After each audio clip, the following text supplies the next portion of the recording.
मरकुस रचित सुसमाचार, पहला अध्याय।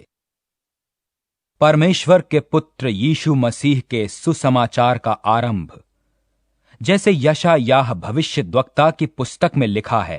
देख, मैं अपने दूत को तेरे आगे भेजता हूं, जो तेरे लिए मार्ग सुधारेगा।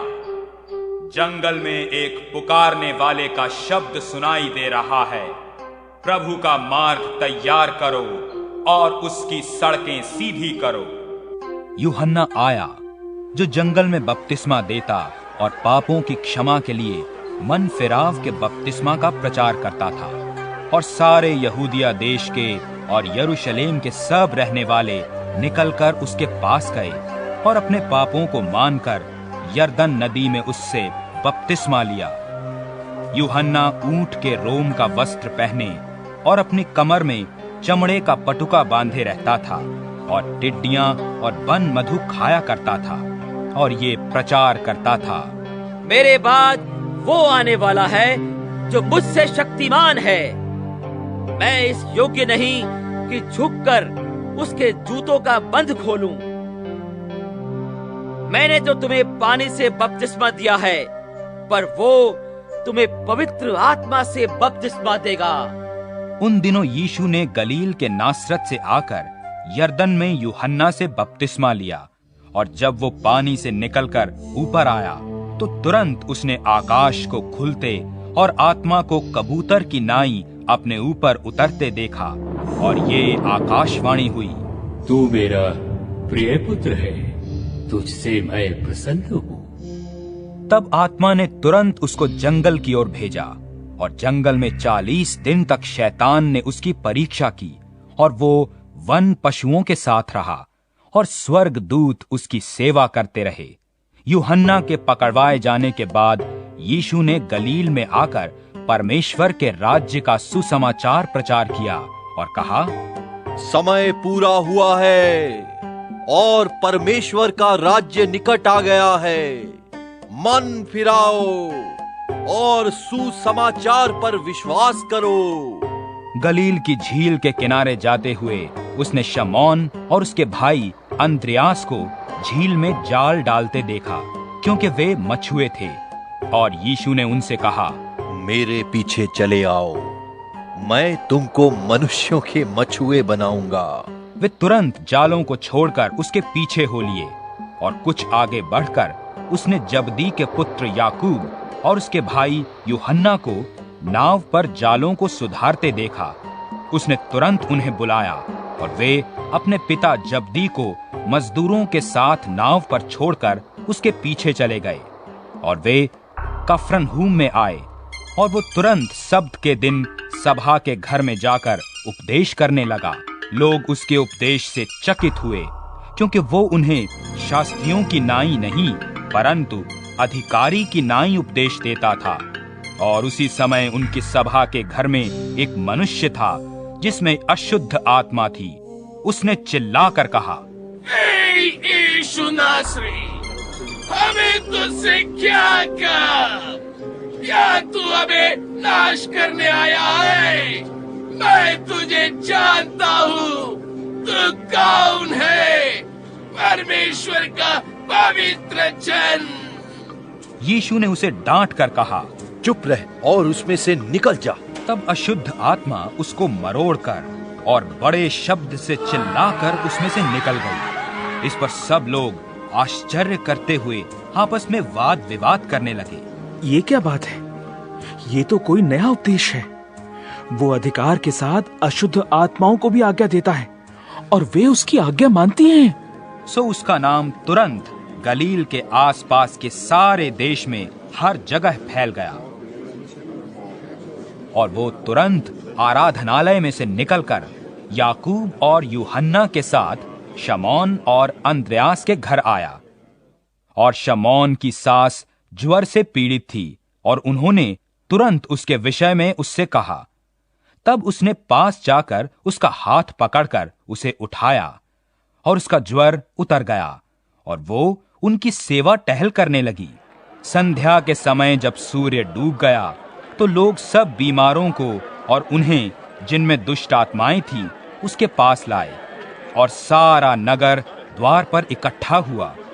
और उसने बहुतों को जो नाना प्रकार की बीमारियों से दुखी थे चंगा किया और बहुत दुष्ट आत्माओं को निकाला और दुष्ट आत्माओं को बोलने न दिया, क्योंकि वे उसे पहचानती थीं। और भोर को दिन निकलने से बहुत पहले वो उठकर निकला और एक जंगली स्थान में गया और वहां प्रार्थना करने लगा।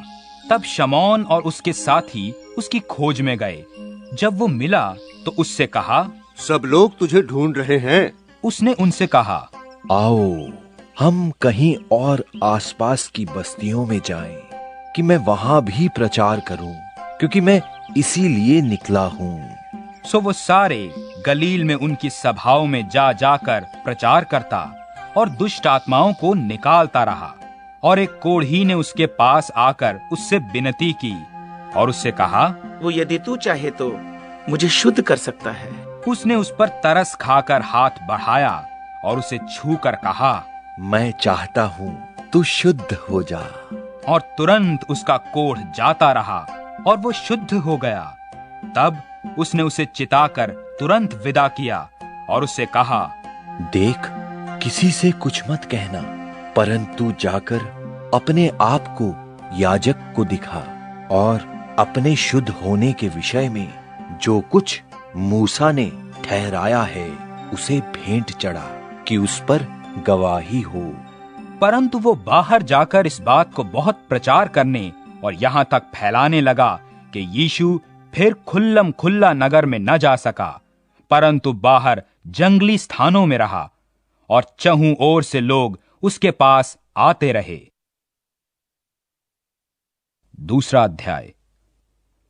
कई दिन के बाद वो फिर कफरनहूम में आया और सुना गया कि वो घर में है। फिर इतने लोग इकट्ठे हुए कि द्वार के पास भी जगह नहीं मिली। वो उन्हें वचन सुना रहा था और लोग एक झोले के मारे हुए को 4 मनुष्यों से उठवाकर उसके पास ले आए। जब वे भीड़ के कारण उसके निकट न पहुंच सके तो उन्होंने उस छत को जिसके नीचे वो था खोल दिया और जब उसे उधेड़ चुके तो उस खाट को जिस पर झोले का मारा हुआ पड़ा था नीचे लटका दिया। यीशु ने उनका विश्वास देखकर उस झोले के मारे हुए से कहा, हे पुत्र, तेरे पाप क्षमा हुए। तब कई एक शास्त्री जो वहां बैठे थे अपने अपने मन में विचार करने लगे, ये मनुष्य क्यों ऐसा कहता है? ये तो परमेश्वर की निंदा करता है। परमेश्वर को छोड़ और कौन पाप क्षमा कर सकता है? यीशु ने तुरंत अपनी आत्मा में जान लिया कि वे अपने अपने मन में ऐसा विचार कर रहे हैं और उनसे कहा, तुम अपने अपने मन में ये विचार क्यों कर रहे हो? सहज क्या है? क्या झोले के मारे से ये कहना कि तेरे पाप क्षमा हुए, या ये कहना कि उठ अपनी खाट उठाकर चल फिर? परंतु जिससे तुम जान लो कि मनुष्य के पुत्र को पृथ्वी पर पाप क्षमा करने का भी अधिकार है। उसने उस झोले के मारे हुए से कहा, मैं तुझसे कहता हूं, उठ अपनी खाट उठाकर घर चला जा। वो उठा और तुरंत खाट उठाकर सबके सामने से निकलकर चला गया। इस पर सब चकित हुए और परमेश्वर की बड़ाई करके कहने लगे, हमने ऐसा कभी नहीं देखा। वो फिर निकलकर झील के किनारे गया और सारी भीड़ उसके पास आई और वो उन्हें उपदेश देने लगा। जाते हुए उसने हलफई के पुत्र को चुंगी की चौकी पर बैठे देखा और उससे कहा, मेरे पीछे हो ले। और वो उठकर उसके पीछे हो लिया। जब वो उसके घर में भोजन करने बैठा और बहुत से चुंगी लेने वाले और पापी यीशु और उसके चेलों के साथ भोजन करने बैठे, क्योंकि वे बहुत थे और उसके पीछे हो लिए थे। शास्त्रियों और फरीसियों ने ये देखकर कि वो पापियों और चुंगी लेने वालों के साथ भोजन कर रहा है, उसके चेलों से कहा, वो तो चुंगी लेने वालों और पापियों के साथ खाता पीता है। यीशु ने ये सुनकर उनसे कहा, भले चंगों को वैद्य की आवश्यकता नहीं, परंतु बीमारों को है। मैं धर्मियों को नहीं, परंतु पापियों को बुलाने आया हूं। यूहन्ना के चेले और फरीसी उपवास करते थे। सो उन्होंने आकर उससे कहा, यूहन्ना के चेले और फरीसियों के चेले क्यों उपवास रखते हैं, परंतु तेरे चेले उपवास नहीं रखते? यीशु ने उनसे कहा, जब तक दूल्हा बारातियों के साथ रहता है क्या वे उपवास कर सकते हैं? सो जब तक दूल्हा उनके साथ है तब तक वे उपवास नहीं कर सकते, परंतु वे दिन आएंगे जब दूल्हा उनसे अलग किया जाएगा, उस समय वे उपवास करेंगे। कोरे कपड़े का पैबंद पुराने पहरावन पर कोई नहीं लगाता, नहीं तो वो पैबंद उसमें से कुछ खींच लेगा, अर्थात नया पुराने से, और वो और भी फट जाएगा। नए दाखरस को पुरानी मशकों में कोई नहीं रखता, नहीं तो दाखरस मशकों को फाड़ देगा और दाखरस और मशकें दोनों नष्ट हो जाएंगी, परंतु दाख का नया रस नई मशकों में भरा जाता है। और ऐसा हुआ कि वो सब्त के दिन खेतों में से होकर जा रहा था और उसके चेले चलते हुए बालें तोड़ने लगे। तब फरीसियों ने उससे कहा, ये सब के दिन वह काम क्यों करते हैं जो उचित नहीं? उसने उनसे कहा, क्या तुमने कभी नहीं पढ़ा कि जब दाऊद को आवश्यकता हुई और जब वो और उसके साथी भूखे हुए तब उसने क्या किया था? उसने क्यों कर अबियातार महायाजक के समय परमेश्वर के भवन में जाकर भेंट की रोटियां खाईं, जिनका खाना याजकों को छोड़ और किसी को भी उचित नहीं, और अपने साथियों को भी दी। और उसने उनसे कहा, सब्त का दिन मनुष्य के लिए बनाया गया है, न कि मनुष्य सब्त के दिन के लिए, इसलिए मनुष्य का पुत्र सब्त के दिन का भी स्वामी है। 3 अध्याय। और वो आराधनालय में फिर गया। वहां एक मनुष्य था जिसका हाथ सूख गया था। वे उस पर दोष लगाने के लिए उसकी घात में लगे थे कि देखें वो सब्त के दिन में उसे चंगा करता है अथवा नहीं। उसने सूखे हाथ वाले मनुष्य से कहा, बीच में खड़ा हो, और उनसे कहा, क्या सब्त के दिन भला करना उचित या बुरा करना, प्राण को बचाना या मारना? वे चुप रहे। और उसने उनके मन की कठोरता से उदास होकर क्रोध से चारों ओर देखा और उस मनुष्य से कहा, अपना हाथ बढ़ा। उसने बढ़ाया और उसका हाथ अच्छा हो गया। तब फरीसी बाहर जाकर तुरंत हेरोदियों के साथ उसके विरोध में सम्मति करने लगे कि उसे किस प्रकार नाश करें। और यीशु अपने चेलों के साथ झील की ओर चला गया और गलील से एक बड़ी भीड़ उसके पीछे हो ली, और यहूदिया और यरूशलेम और इदूमिया से यरदन के पार और सूर और सैदा के आसपास से एक बड़ी भीड़ ये सुनकर कि वो कैसे आश्चर्य के काम करता है उसके पास आई। और उसने अपने चेलों से कहा, भीड़ के कारण एक छोटी नाव मेरे लिए तैयार रहे कि वे मुझे दबा न सके। उसने बहुतों को चंगा किया था, और जितने लोग रोग से ग्रसित थे उसे छूने के लिए उस पर गिर पड़ते थे।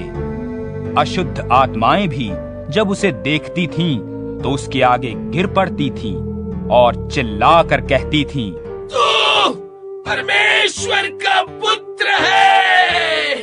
और उसने उन्हें बहुत चिताया कि वे उसे प्रकट ना करें।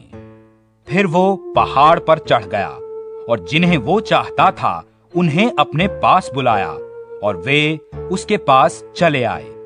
तब उसने 12 पुरुषों को नियुक्त किया कि वे उसके साथ साथ रहें और वो उन्हें भेजे कि प्रचार करें और दुष्ट आत्माओं के निकालने का अधिकार रखें। और वे ये हैं, शमौन जिसका नाम उसने पतरस रखा, और जब्दी का पुत्र याकूब, और याकूब का भाई यूहन्ना जिनका नाम उसने बूअनर्गिस अर्थात गर्जन के पुत्र रखा, और अंद्रियास, फिलिपुस, बर्तुलमई, मत्ती, थोमा और हल्फई का पुत्र याकूब, और तद्दी और शमौन का नानी, और यहूदा स्करियोती जिसने उसे पकड़वा भी दिया। और वो घर में आया और ऐसी भीड़ इकट्ठी हो गई कि वे रोटी भी न खा सके। जब उसके कुटुंबियों ने ये सुना तो उसे पकड़ने के लिए निकले, क्योंकि कहते थे कि उसका चित्त ठिकाने नहीं है। और शास्त्री जो यरूशलेम से आए थे ये कहते थे, उसमें शैतान है। और ये भी कि वो दुष्ट आत्माओं के सरदार की सहायता से दुष्ट आत्माओं को निकालता है। और वो उन्हें पास बुलाकर उनसे दृष्टांतों में कहने लगा, शैतान क्यों कर शैतान को निकाल सकता है? यदि किसी राज्य में फूट पड़े तो वो राज्य कैसे स्थिर रह सकता है? यदि किसी घर में फूट पड़े तो वो घर क्यों कर स्थिर रह सकेगा? और यदि शैतान अपना ही विरोधी होकर अपने में फूट डाले तो वो कैसे बना रह सकता है? उसका तो अंत ही हो जाता है। कोई मनुष्य किसी बलवंत के घर में घुसकर उसका माल लूट नहीं सकता जब तक कि वो पहले उस बलवंत को न बांध ले, और तब उसके घर को लूट लेगा। मैं तुमसे सच कहता हूं, मनुष्यों की संतान के सब पाप निंदा जो वे करते हैं क्षमा की जाएगी, परंतु जो कोई पवित्र आत्मा के विरुद्ध निंदा करे वो कभी भी क्षमा न किया जाएगा, वरन वो अनंत पाप का अपराधी ठहरता है। क्योंकि वे ये कहते थे कि उसमें अशुद्ध आत्मा है। और उसकी माता और उसके भाई आए और बाहर खड़े होकर उसे बुलवा भेजा।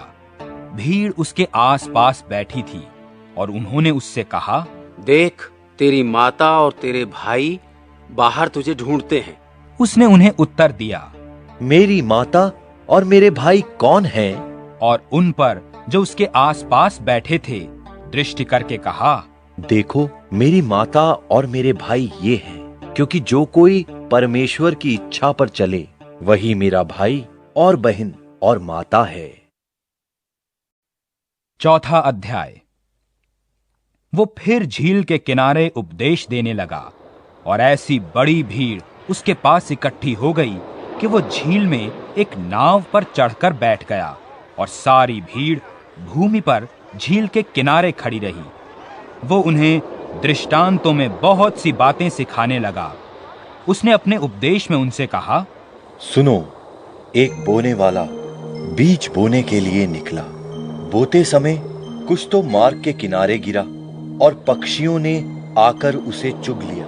कुछ पथरीली भूमि पर गिरा जहां उसको बहुत मिट्टी न मिली।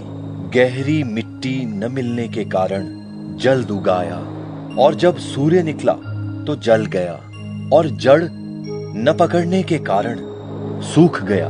और कुछ तो झाड़ियों में गिरा और झाड़ियों ने बढ़कर उसे दबा लिया और वो फल न लाया। परंतु कुछ अच्छी भूमि पर गिरा, वो उगा और बढ़कर फलवंत हुआ। कोई 30 गुना, कोई 60 गुना और कोई 100 गुना फल लाया। और उसने कहा, जिसके पास सुनने के लिए कान हो वो सुन ले। जब वो अकेला रह गया तो उसके साथियों ने उन 12 समेत उससे इन दृष्टांतों के विषय में पूछा।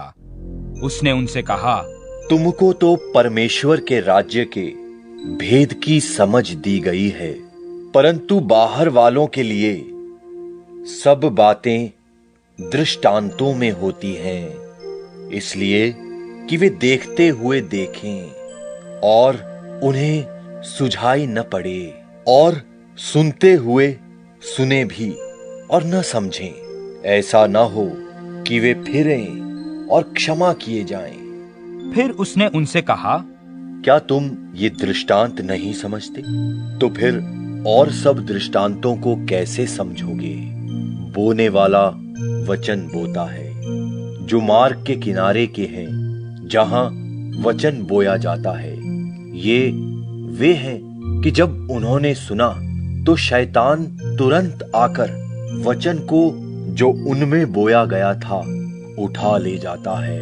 वैसे ही जो पथरीली भूमि पर बोए जाते हैं, ये वे हैं जो वचन को सुनकर तुरंत आनंद से ग्रहण कर लेते हैं, परंतु अपने भीतर जड़ न रखने के कारण वे थोड़े ही दिनों के लिए रहते हैं। इसके बाद जब वचन के कारण उन पर क्लेश था, उपद्रव होता है वे तुरंत ठोकर खाते हैं, और जो झाड़ियों में बोए गए ये वे हैं जिन्होंने वचन सुना और संसार की चिंता और धन का धोखा और वस्तुओं का लोभ उनमें समाकर वचन को दबा देता है और वो निष्फल रह जाता है। और जो अच्छी भूमि में बोए गए ये वे हैं जो वचन सुनकर ग्रहण करते और फल लाते हैं, कोई 30 गुना, कोई 60 गुना और कोई 100 गुना। और उसने उनसे कहा, क्या दिए को इसलिए लाते हैं कि पैमाने या खाट के नीचे रखा जाए? क्या इसलिए नहीं कि दीवट पर रखा जाए? क्योंकि कोई वस्तु छिपी नहीं जो प्रकाश में न लाई जाए, और न कुछ गुप्त है जो प्रकट न किया जाए। यदि किसी के सुनने के कान हो तो सुन ले। फिर उसने उनसे कहा, चौकस रहो कि क्या सुनते हो। जिस नाप से तुम नापते हो उसी से तुम्हारे लिए भी नापा जाएगा और तुमको अधिक दिया जाएगा, क्योंकि जिसके पास है उसको दिया जाएगा, परंतु जिसके पास नहीं है उससे वो भी जो उसके पास है ले लिया जाएगा। फिर उसने कहा, परमेश्वर का राज्य ऐसा है जैसे कोई मनुष्य भूमि पर बीज छींटे और रात को सोए और दिन को जागे, और वो बीज ऐसे उगे और बढ़े कि वो न जाने। पृथ्वी आप से आप फल लाती है, पहले अंकुर, तब बाल, और तब बालों में तैयार दाना। परंतु जब दाना पक जाता है तब वो तुरंत हंसिया लगाता है, क्योंकि कटनी आ पहुंची है। फिर उसने कहा, हम परमेश्वर के राज्य की उपमा किससे दें और किस दृष्टांत से उसका वर्णन करें? वो राई के दाने के समान हैं। जब वो भूमि में बोया जाता है तो भूमि के सब बीजों से छोटा होता है, परंतु जब बोया गया तो उगकर सब साग पात से बड़ा हो जाता है और उसकी ऐसी बड़ी डालियां निकलती हैं कि आकाश के पक्षी उसकी छाया में बसेरा कर सकते हैं। और वो उन्हें इस प्रकार के बहुत दृष्टांत दे देकर उनकी समझ के अनुसार वचन सुनाता था, और बिना दृष्टांत कहे उनसे कुछ नहीं कहता था। परंतु एकांत में वो अपने निज चेलों को सब बातों का अर्थ बताता था। उसी दिन जब सांझ हुई तो उसने उनसे कहा, आओ हम पार चलें। और वे भीड़ को छोड़कर जैसा वो था वैसा ही उसे नाव पर साथ ले चले, और उसके साथ और भी नावें थीं। तब बड़ी आंधी आई और लहरें नाव पर यहां तक लगी कि वो अब पानी से भरी जाती थी, और वो आप पिछले भाग में गद्दी पर सो रहा था। तब उन्होंने उसे जगाकर उससे कहा, हे गुरु, क्या तुझे चिंता नहीं कि हम नाश हुए जाते हैं? तब उसने उठकर आंधी को डांटा और पानी से कहा, शांत रह, थम जा। और आंधी थम गई और बड़ा चैन हो गया। और उनसे कहा, तुम क्यों डरते हो? क्या तुम्हें अब तक विश्वास नहीं? और वे बहुत ही डर गए और आपस में बोले, ये कौन है कि आंधी और पानी भी उसकी आज्ञा मानते हैं? 5वां अध्याय। और वे झील के पार गिरासेनियों के देश में पहुंचे। जब वो नाव पर से उतरा तो तुरंत एक मनुष्य जिसमें अशुद्ध आत्मा थी कब्रों से निकलकर उसे मिला। वो कब्रों में रहा करता था और कोई उसे सांकलों से भी न बांध सकता था। वो बार बार बेड़ियों और सांकलों से बांधा गया था, पर उसने सांकलों को तोड़ दिया और बेड़ियों के टुकड़े टुकड़े कर दिए थे और कोई उसे वश में नहीं कर सकता था। वो लगातार रात दिन कब्रों और पहाड़ों में चिल्लाता और अपने को पत्थरों से घायल करता था। वो यीशु को दूर ही से देखकर दौड़ा और उसे प्रणाम कर ऊंचे शब्द से चिल्लाकर बोला, यीशु, परम प्रधान परमेश्वर के पुत्र, मुझे तुझसे क्या काम?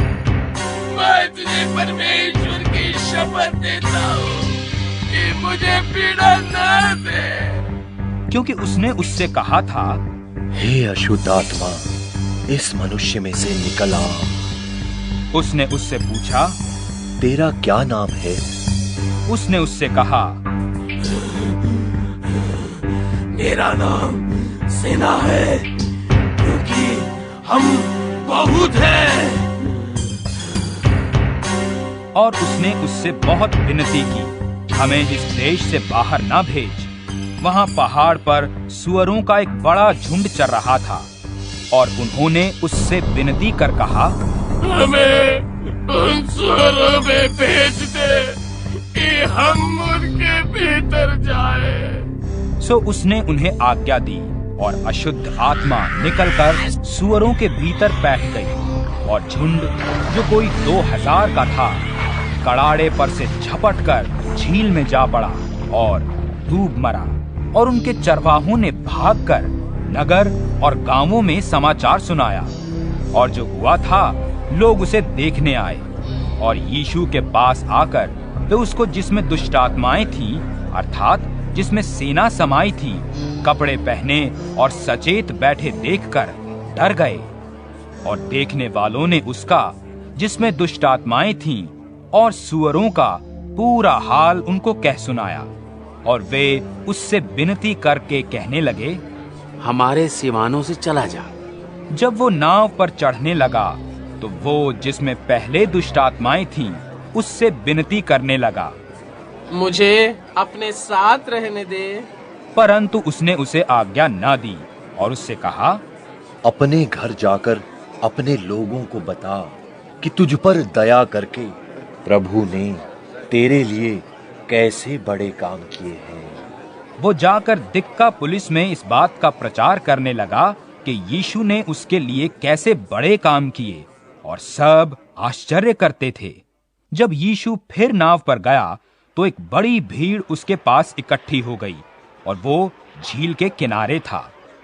और याईर नाम आराधनालय के सरदारों में से एक आया और उसे देखकर उसके पांवों पर गिरा और उसने ये कहकर बहुत विनती की कि मेरी छोटी बेटी मरने पर है, तू आकर उस पर हाथ रख कि वह चंगी होकर जीवित रहे। तब वो उसके साथ चला और बड़ी भीड़ उसके पीछे हो ली, यहाँ तक कि लोग उस पर गिरे पड़ते थे। और एक स्त्री जिसको 12 वर्ष से लहू बहने का रोग था और जिसने बहुत वैद्यों से बड़ा दुख उठाया और अपना सब माल व्यय करने पर भी कुछ लाभ न उठाया था, परंतु और भी रोगी हो गई थी, यीशु की चर्चा सुनकर भीड़ में उसके पीछे से आई और उसके वस्त्र को छू लिया। उसने कहा, यदि मैं उसके वस्त्र को ही छू लूंगी तो चंगी हो जाऊंगी। और तुरंत उसका लहू बहना बंद हो गया और उसने अपनी देह में जान लिया कि वो उस बीमारी से अच्छी हो गई। यीशु ने तुरंत अपने में जान लिया कि उसमें से सामर्थ निकली है और भीड़ में पीछे फिरकर पूछा, मेरा वस्त्र किसने छुआ? उसके चेलों ने उससे कहा, तू देखता है कि भीड़ तुझ पर गिरी पड़ती है और तू कहता है किसने मुझे छुआ? तब उसने उसे देखने के लिए जिसने ये काम किया था चारों ओर दृष्टि की। तब वो स्त्री ये जानकर कि उसकी कैसी भलाई हुई है डरती और कांपती हुई आई और उसके पांवों पर गिरकर उससे सब हाल सच सच कह दिया। उसने उससे कहा, पुत्री, तेरे विश्वास ने तुझे चंगा किया है, कुशल से जा और अपनी इस बीमारी से बची रहे। वो ये कह ही रहा था कि आराधनालय के सरदार के घर से लोगों ने आकर कहा, तेरी बेटी तो मर गई, अब गुरु को क्यों दुख देता है? जो बात वे कह रहे थे उसको यीशु ने अनसुनी करके आराधनालय के सरदार से कहा, मत डर, केवल विश्वास रख। और उसने पतरस और याकूब के भाई यूहन्ना को छोड़ और किसी को अपने साथ आने न दिया। और आराधनालय के सरदार के घर में पहुंचकर उसने लोगों को बहुत रोते और चिल्लाते देखा। तब उसने भीतर जाकर उनसे कहा, तुम क्यों हल्ला मचाते और रोते हो?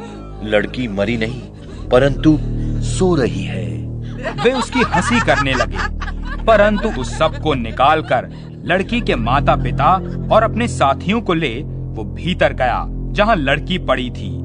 लड़की का हाथ पकड़कर उससे कहा, तलीता कुमी, जिसका अर्थ है, हे लड़की, मैं तुझसे कहता हूं, उठ।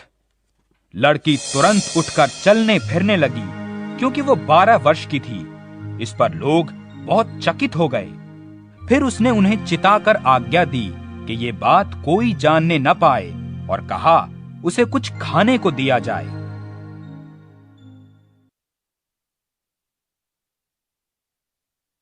छठा अध्याय। वहां से निकलकर वो अपने देश में आया और उसके चेले उसके पीछे हो लिए। सब्त के दिन वो आराधनालय में उपदेश करने लगा और बहुत लोग सुनकर चकित हुए और कहने लगे, इसको ये बातें कहां से आ गईं? और ये कौन सा ज्ञान है जो उसको दिया गया है? और कैसे सामर्थ के काम उसके हाथों से प्रकट होते हैं? क्या ये वही बढ़ई नहीं जो मरियम का पुत्र और याकूब और योसेस और यहूदा और शमौन का भाई है? और क्या उसकी बहनें यहाँ हमारे बीच में नहीं रहती? इसलिए उन्होंने उसके विषय में ठोकर खाई। यीशु ने उनसे कहा, भविष्यद्वक्ता अपने देश और अपने कुटुंब और अपने घर को छोड़ और कहीं भी निरादर नहीं होता। और वो वहां कोई सामर्थ का काम न कर सका, केवल थोड़े बीमारों पर हाथ रखकर उन्हें चंगा किया। और उसने उनके अविश्वास पर आश्चर्य किया और चारों ओर के गांवों में उपदेश करता फिरा। और वो 12 को अपने पास बुलाकर उन्हें 2-2 करके भेजने लगा और उन्हें अशुद्ध आत्माओं पर अधिकार दिया। और उसने उन्हें आज्ञा दी, मार्ग के लिए लाठी छोड़ और कुछ न लो, न तो रोटी, न झोली, न पटुके में पैसे, परंतु जूतियां पहनो और 2-2 कुर्ते न पहनो। और उसने उनसे कहा, जहां कहीं तुम किसी घर में उतरो तो जब तक वहां से विदा न हो तब तक उसी में ठहरे रहो। जिस स्थान के लोग तुम्हें ग्रहण न करें और तुम्हारी न सुने, वहां से चलते ही अपने पैरों की धूल झाड़ डालो कि उन पर गवाही हो।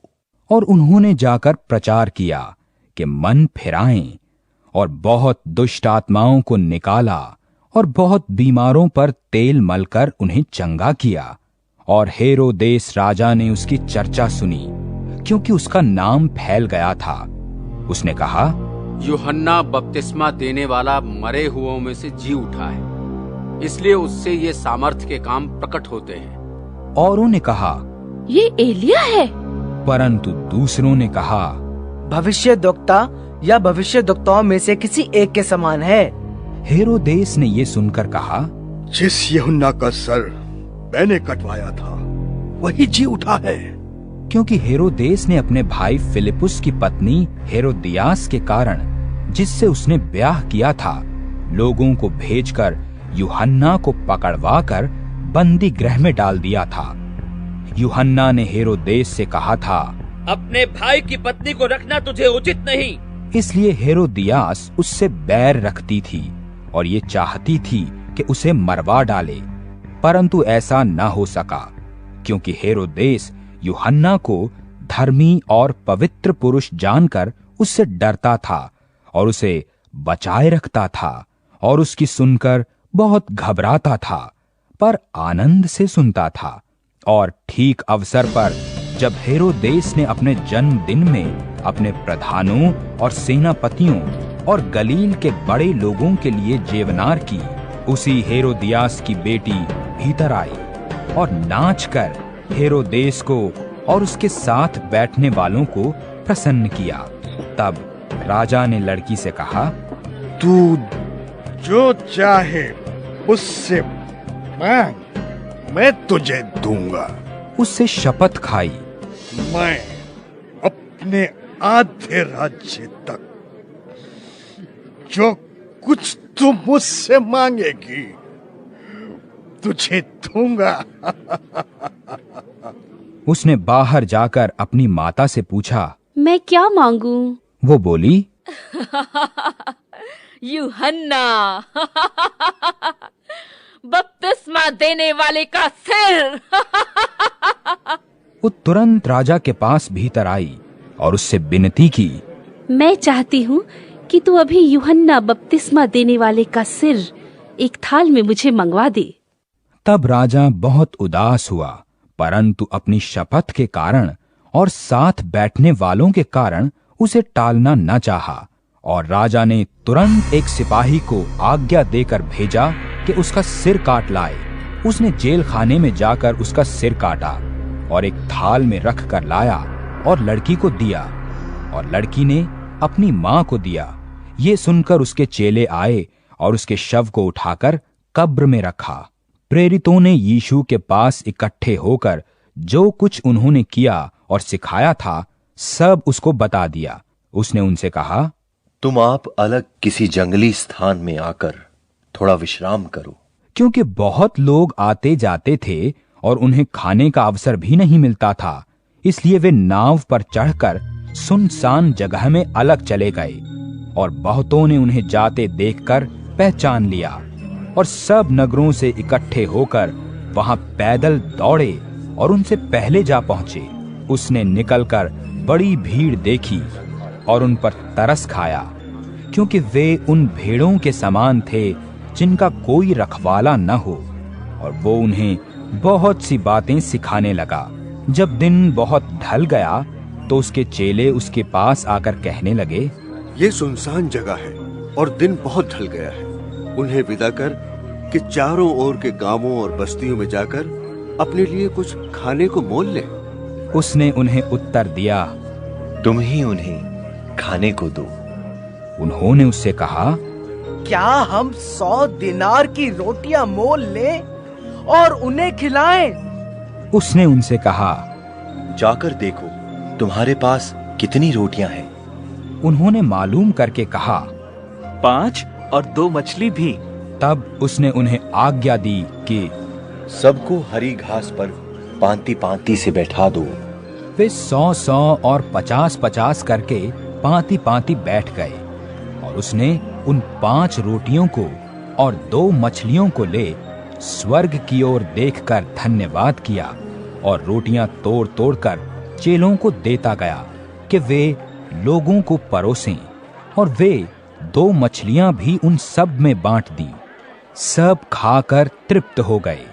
उन्होंने टुकड़ों से 12 टोकरियां भरकर उठाईं, और कुछ मछलियों से भी। जिन्होंने रोटियां खाईं वे 5000 पुरुष थे। तब उसने तुरंत अपने चेलों को बरबस नाव पर चढ़ाया कि वे उससे पहले उस पार बैतसैदा को चले जाएं, जब तक कि वो लोगों को विदा करे। वो उन्हें विदा करके पहाड़ पर प्रार्थना करने को गया। जब सांझ हुई तो नाव झील के बीच में थी, और वो अकेला भूमि पर था। जब उसने देखा कि वे खेते खेते घबरा गए हैं, क्योंकि हवा उनके विरुद्ध थी, तो रात के 4थे पहर के निकट वो झील पर चलते हुए उनके पास आया और उनसे आगे निकल जाना चाहता था। उन्होंने उसे झील पर चलते देखकर समझा कि भूत है, और चिल्ला उठे, क्योंकि सब उसे देखकर घबरा गए थे। पर उसने तुरंत उनसे बातें की और कहा, ढाढ़स बांधो, मैं हूं, डरो मत। तब वो उनके पास नाव पर आया और हवा थम गई, और वे बहुत ही आश्चर्य करने लगे, क्योंकि वे उन रोटियों के विषय में न समझे थे, परंतु उनके मन कठोर हो गए थे। और वे पार उतरकर गन्ने सरत में पहुंचे और नाव घाट पर लगाई। जब वे नाव पर से उतरे तो लोग तुरंत उसको पहचान कर आसपास के सारे देश में दौड़े और बीमारों को खाटों पर डालकर जहां जहां समाचार पाया कि वो है, वहां वहां लिए फिरे। और जहां कहीं वो गांवों, नगरों या बस्तियों में जाता था तो लोग बीमारों को बाजारों में रखकर उससे विनती करते थे कि वो उन्हें अपने वस्त्र का आंचल ही छू लेने दे। और जितने उसे छूते थे सब चंगे हो जाते थे। 7वां अध्याय। तब फरीसी और कई एक शास्त्री जो यरूशलेम से आए थे उसके पास इकट्ठे हुए। उन्होंने उसके कई एक चेलों को अशुद्ध अर्थात बिना हाथ धोए रोटी खाते देखा। फरीसी और सब यहूदी पुरनियों की रीति पर चलते और जब तक भली भांति हाथ नहीं धोते तब तक नहीं खाते थे। वे बाजार से आकर जब तक स्नान नहीं कर लेते तब तक नहीं खाते थे। बहुत सी और बातें थीं जो उनके पास मानने के लिए पहुंचाई गई थीं, जैसे कटोरों और लोटों और तांबे के बर्तनों को धोना मांजना। उन फरीसियों और शास्त्रियों ने उससे पूछा, तेरे चेले क्यों पुरनियों की रीतों पर नहीं चलते और बिना हाथ धोए रोटी खाते हैं? उसने उनसे कहा, यशायाह ने तुम कपटियों के विषय में बहुत ठीक भविष्यवाणी की, जैसा लिखा है, ये लोग होठों से तो मेरा आदर करते हैं पर उनका मन मुझसे दूर रहता है। ये व्यर्थ मेरी उपासना करते हैं, मनुष्यों की आज्ञाओं को धर्मोपदेश करके सिखाते हैं। तुम परमेश्वर की आज्ञा को टालकर मनुष्यों की रीतियों को मानते हो। और उसने उनसे कहा, तुम अपनी रीतियों को मानने के लिए परमेश्वर की आज्ञा कैसी अच्छी तरह टाल देते हो। मूसा ने कहा है कि अपने पिता और अपनी माता का आदर कर, और जो कोई पिता व माता को बुरा कहे वो अवश्य मार डाला जाए। परंतु तुम कहते हो कि यदि कोई अपने पिता व माता से कहे कि जो कुछ तुझे मुझसे लाभ पहुंच सकता था वो कुर्बान अर्थात संकल्प हो चुका, तो तुम उसको उसके पिता या उसकी माता की कुछ सेवा करने नहीं देते। इस प्रकार तुम अपनी रीतियों से जिन्हें तुमने ठहराया है परमेश्वर का वचन टाल देते हो और ऐसे ऐसे बहुत से काम करते हो। उसने लोगों को अपने पास बुलाकर उनसे कहा, तुम सब मेरी सुनो और समझो। ऐसी तो कोई वस्तु नहीं जो मनुष्य में बाहर से समाकर अशुद्ध करे, परंतु जो वस्तुएं मनुष्य के भीतर से निकलती हैं वे ही उसे अशुद्ध करती हैं।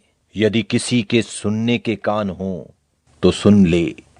जब वो भीड़ के पास से घर में गया तो उसके चेलों ने इस दृष्टांत के विषय में उससे पूछा। उसने उनसे कहा, क्या तुम भी ऐसे न समझ हो? क्या तुम नहीं समझते कि जो वस्तु बाहर से मनुष्य के भीतर जाती है वो उसे अशुद्ध नहीं कर सकती, क्योंकि वो उसके मन में नहीं परंतु पेट में जाती है और संडास में निकल जाती है। ये कहकर उसने सब भोजन वस्तुओं को शुद्ध ठहराया। फिर उसने कहा, जो मनुष्य के भीतर से निकलता है वही मनुष्य को अशुद्ध करता है, क्योंकि भीतर से अर्थात मनुष्य के मन से बुरी चिंता, व्यभिचार, चोरी, हत्या, परस्त्रीगमन, लोभ, दुष्टता, छल, लुचपन, कुदृष्टि, निंदा, अभिमान और मूर्खता निकलती है।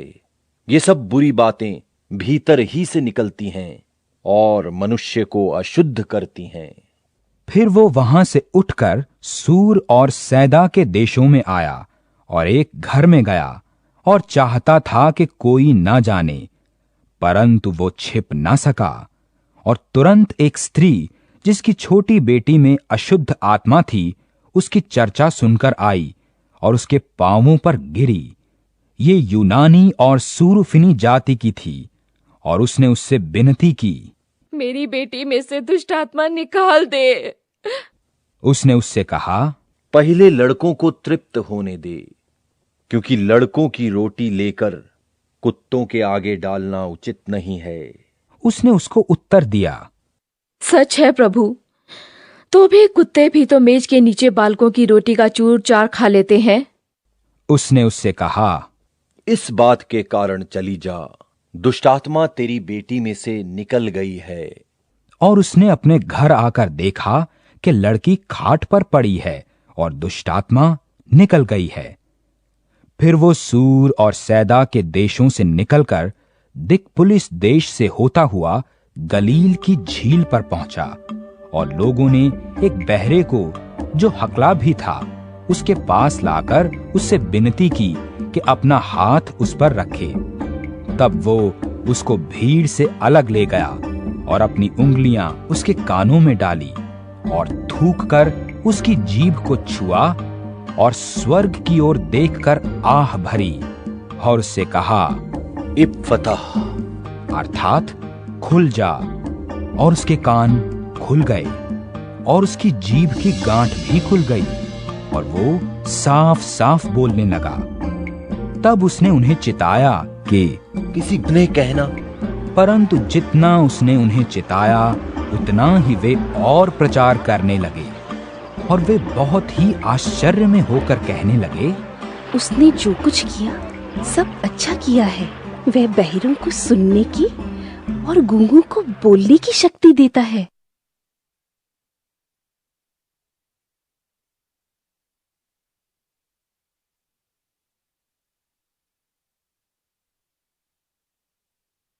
आठवां अध्याय।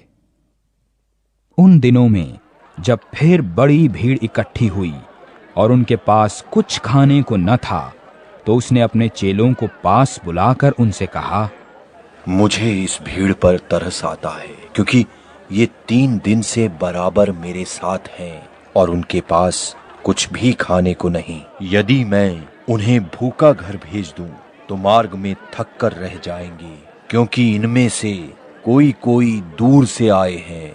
उसके चेलों ने उसको उत्तर दिया, यहाँ जंगल में इतनी रोटी कोई कहाँ से लाए कि ये तृप्त हों? उसने उनसे पूछा, तुम्हारे पास कितनी रोटियां हैं? उन्होंने कहा, 7। तब उसने लोगों को भूमि पर बैठने की आज्ञा दी और वे 7 रोटियां लीं और धन्यवाद करके तोड़ी और अपने चेलों को देता गया कि उनके आगे रखें, और उन्होंने लोगों के आगे परोस दिया। उनके पास थोड़ी सी छोटी मछलियां भी थी और उसने धन्यवाद करके उन्हें भी लोगों के आगे रखने की आज्ञा दी। सो वे खाकर तृप्त हो गए और शेष टुकड़ों के 7 टोकरे भरकर उठाए, और लोग 4000 के लगभग थे।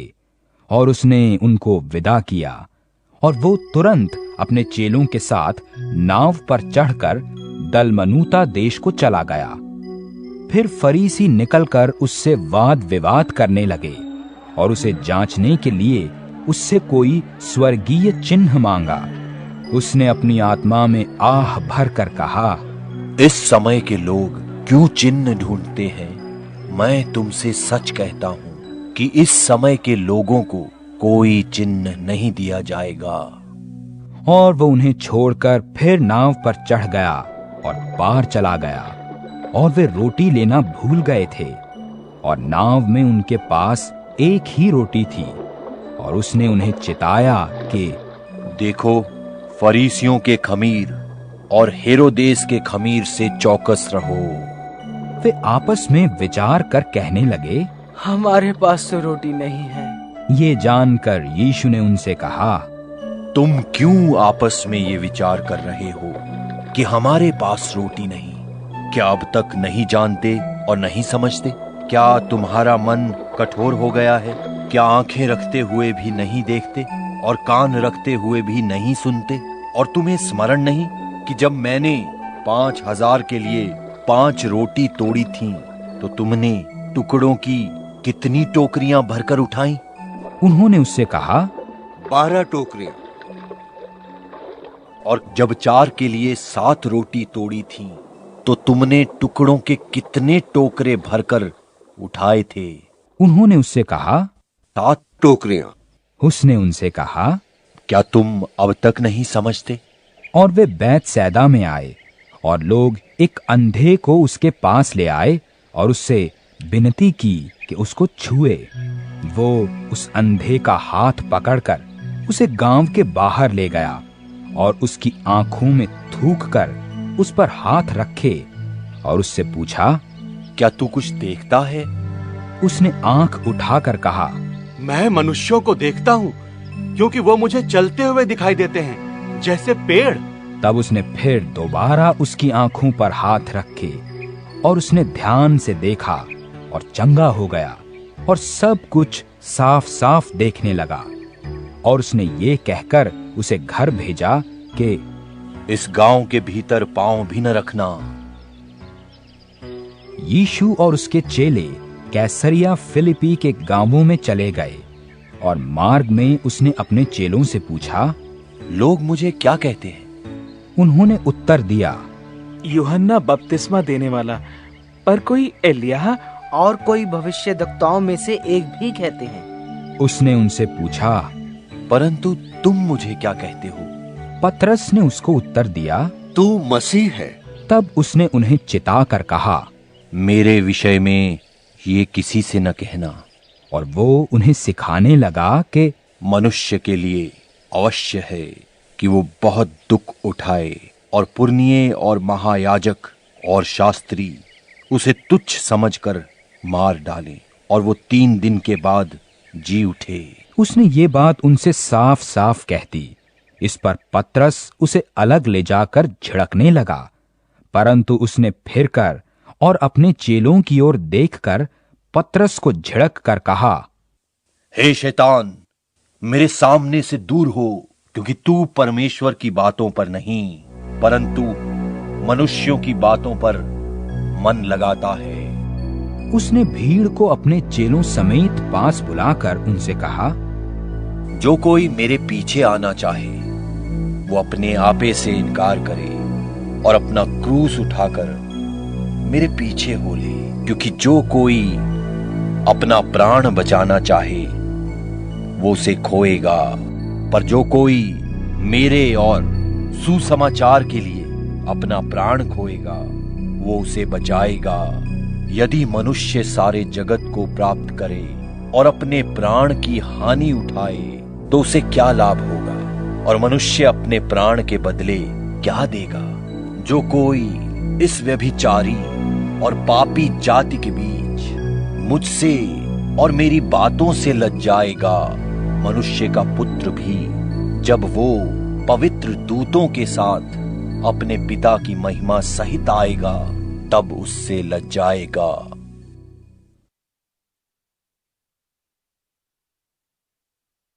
नौवां अध्याय।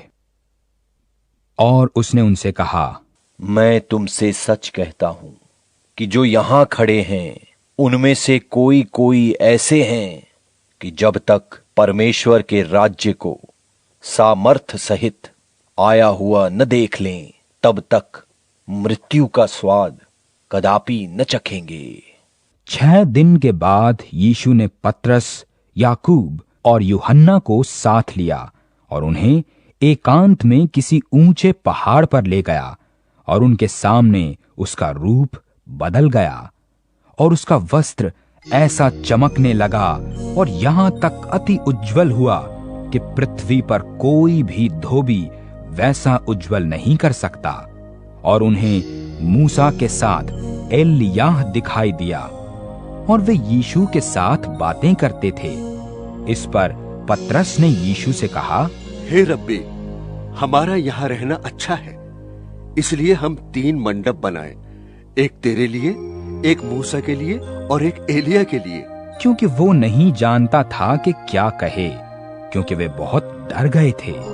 तब एक बादल ने उन्हें छा लिया और उस बादल में से ये शब्द निकला, ये मेरा प्रिय पुत्र है, उसकी सुनो। तब उन्होंने एकाएक चारों ओर दृष्टि की और यीशु को छोड़ अपने साथ और किसी को न पाया। पहाड़ से उतरते हुए उसने उन्हें आज्ञा दी, जब तक मनुष्य का पुत्र मरे हुओं में से जी न उठे, तब तक जो कुछ तुमने देखा है वो किसी से न कहना। उन्होंने इस बात को स्मरण रखा और आपस में वाद विवाद करने लगे। मरे हुओं में से जी उठने का क्या अर्थ है? और उन्होंने उससे पूछा, शास्त्री क्यों कहते हैं कि एलिय्याह का पहले आना अवश्य है? उसने उत्तर दिया, एलिय्याह सचमुच पहले आकर सब कुछ सुधारेगा, परंतु मनुष्य के पुत्र के विषय में ये क्यों लिखा है कि वो बहुत दुख उठाएगा और तुच्छ गिना जाएगा। परंतु मैं तुमसे कहता हूं, एलिय्याह तो आ चुका और जैसा उसके विषय में लिखा है, उन्होंने जो कुछ चाहा उसके साथ किया। और जब वो चेलों के पास आया तो देखा कि उनके चारों ओर बड़ी भीड़ लगी है और शास्त्री उनके साथ विवाद कर रहे हैं। उसे देखते ही सब बहुत ही आश्चर्य करने लगे और उसकी ओर दौड़कर उसे नमस्कार किया। उसने उनसे पूछा, तुम इनसे क्या विवाद कर रहे हो? भीड़ में से एक ने उत्तर दिया, हे गुरु, मैं अपने पुत्र को जिसमें गूंगी आत्मा समाई है तेरे पास लाया था। जहां कहीं वो उसे पकड़ती है वहीं पटक देती। वो मुंह में फेन भर लाता और दांत पीसता और सूखता जाता है। मैंने तेरे चेलों से कहा कि वो उसे निकाल दे, परंतु वो निकाल न सके। ये सुनकर उसने उत्तर में उनसे कहा, हे अविश्वासी लोगों, मैं कब तक तुम्हारे साथ रहूंगा और कब तक तुम्हारी सहूंगा? उसे मेरे पास लाओ। तब वे उसे उसके पास ले आए और जब उसने उसे देखा तो उस आत्मा ने तुरंत उसे मरोड़ा और वो भूमि पर गिरा और मुंह से फेन बहाते हुए लौटने लगा। उसने उसके पिता से पूछा, इसकी ये दशा कब से है? उसने कहा, बचपन से। उसने इसे नाश करने के लिए कभी आग और कभी पानी में गिराया। परंतु यदि तू कुछ कर सके तो हम पर तरस खाकर हमारा उपकार कर। यीशु ने उससे कहा, यदि तू कर सकता है, ये क्या बात है?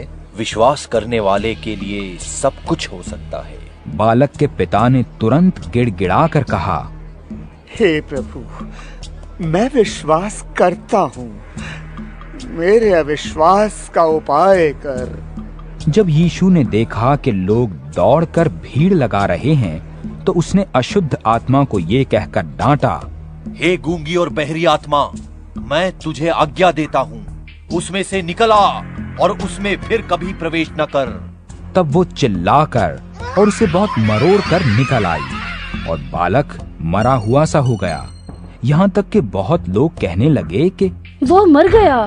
परंतु यीशु ने उसका हाथ पकड़कर उसे उठाया और वो खड़ा हो गया। जब वो घर में आया तो उसके चेलों ने एकांत में उससे पूछा, हम उसे क्यों ना निकाल सके? उसने उनसे कहा, ये जाति बिना प्रार्थना किसी और उपाय से नहीं निकल सकती। फिर वे वहां से चले और गलील में होकर जा रहे थे और वो नहीं चाहता था कि कोई जाने, क्योंकि वो अपने चेलों को उपदेश देता और उनसे कहता था कि मनुष्य का पुत्र मनुष्यों के हाथ में पकड़वाया जाएगा और वे उसे मार डालेंगे और वो मरने के 3 दिन बाद जी उठेगा। पर यह बात उनकी समझ में नहीं आई और वे उसे पूछने से डरते थे। फिर वे कफरनहूम में आए और घर में आकर उसने उनसे पूछा, रास्ते में तुम किस बात पर विवाद करते थे? वे चुप रहे, क्योंकि मार्ग में उन्होंने आपस में ये वाद विवाद किया था कि उनमें बड़ा कौन है। तब उसने बैठकर 12 को बुलाया और उनसे कहा, यदि कोई बड़ा होना चाहे तो सबसे छोटा और सबका सेवक बने।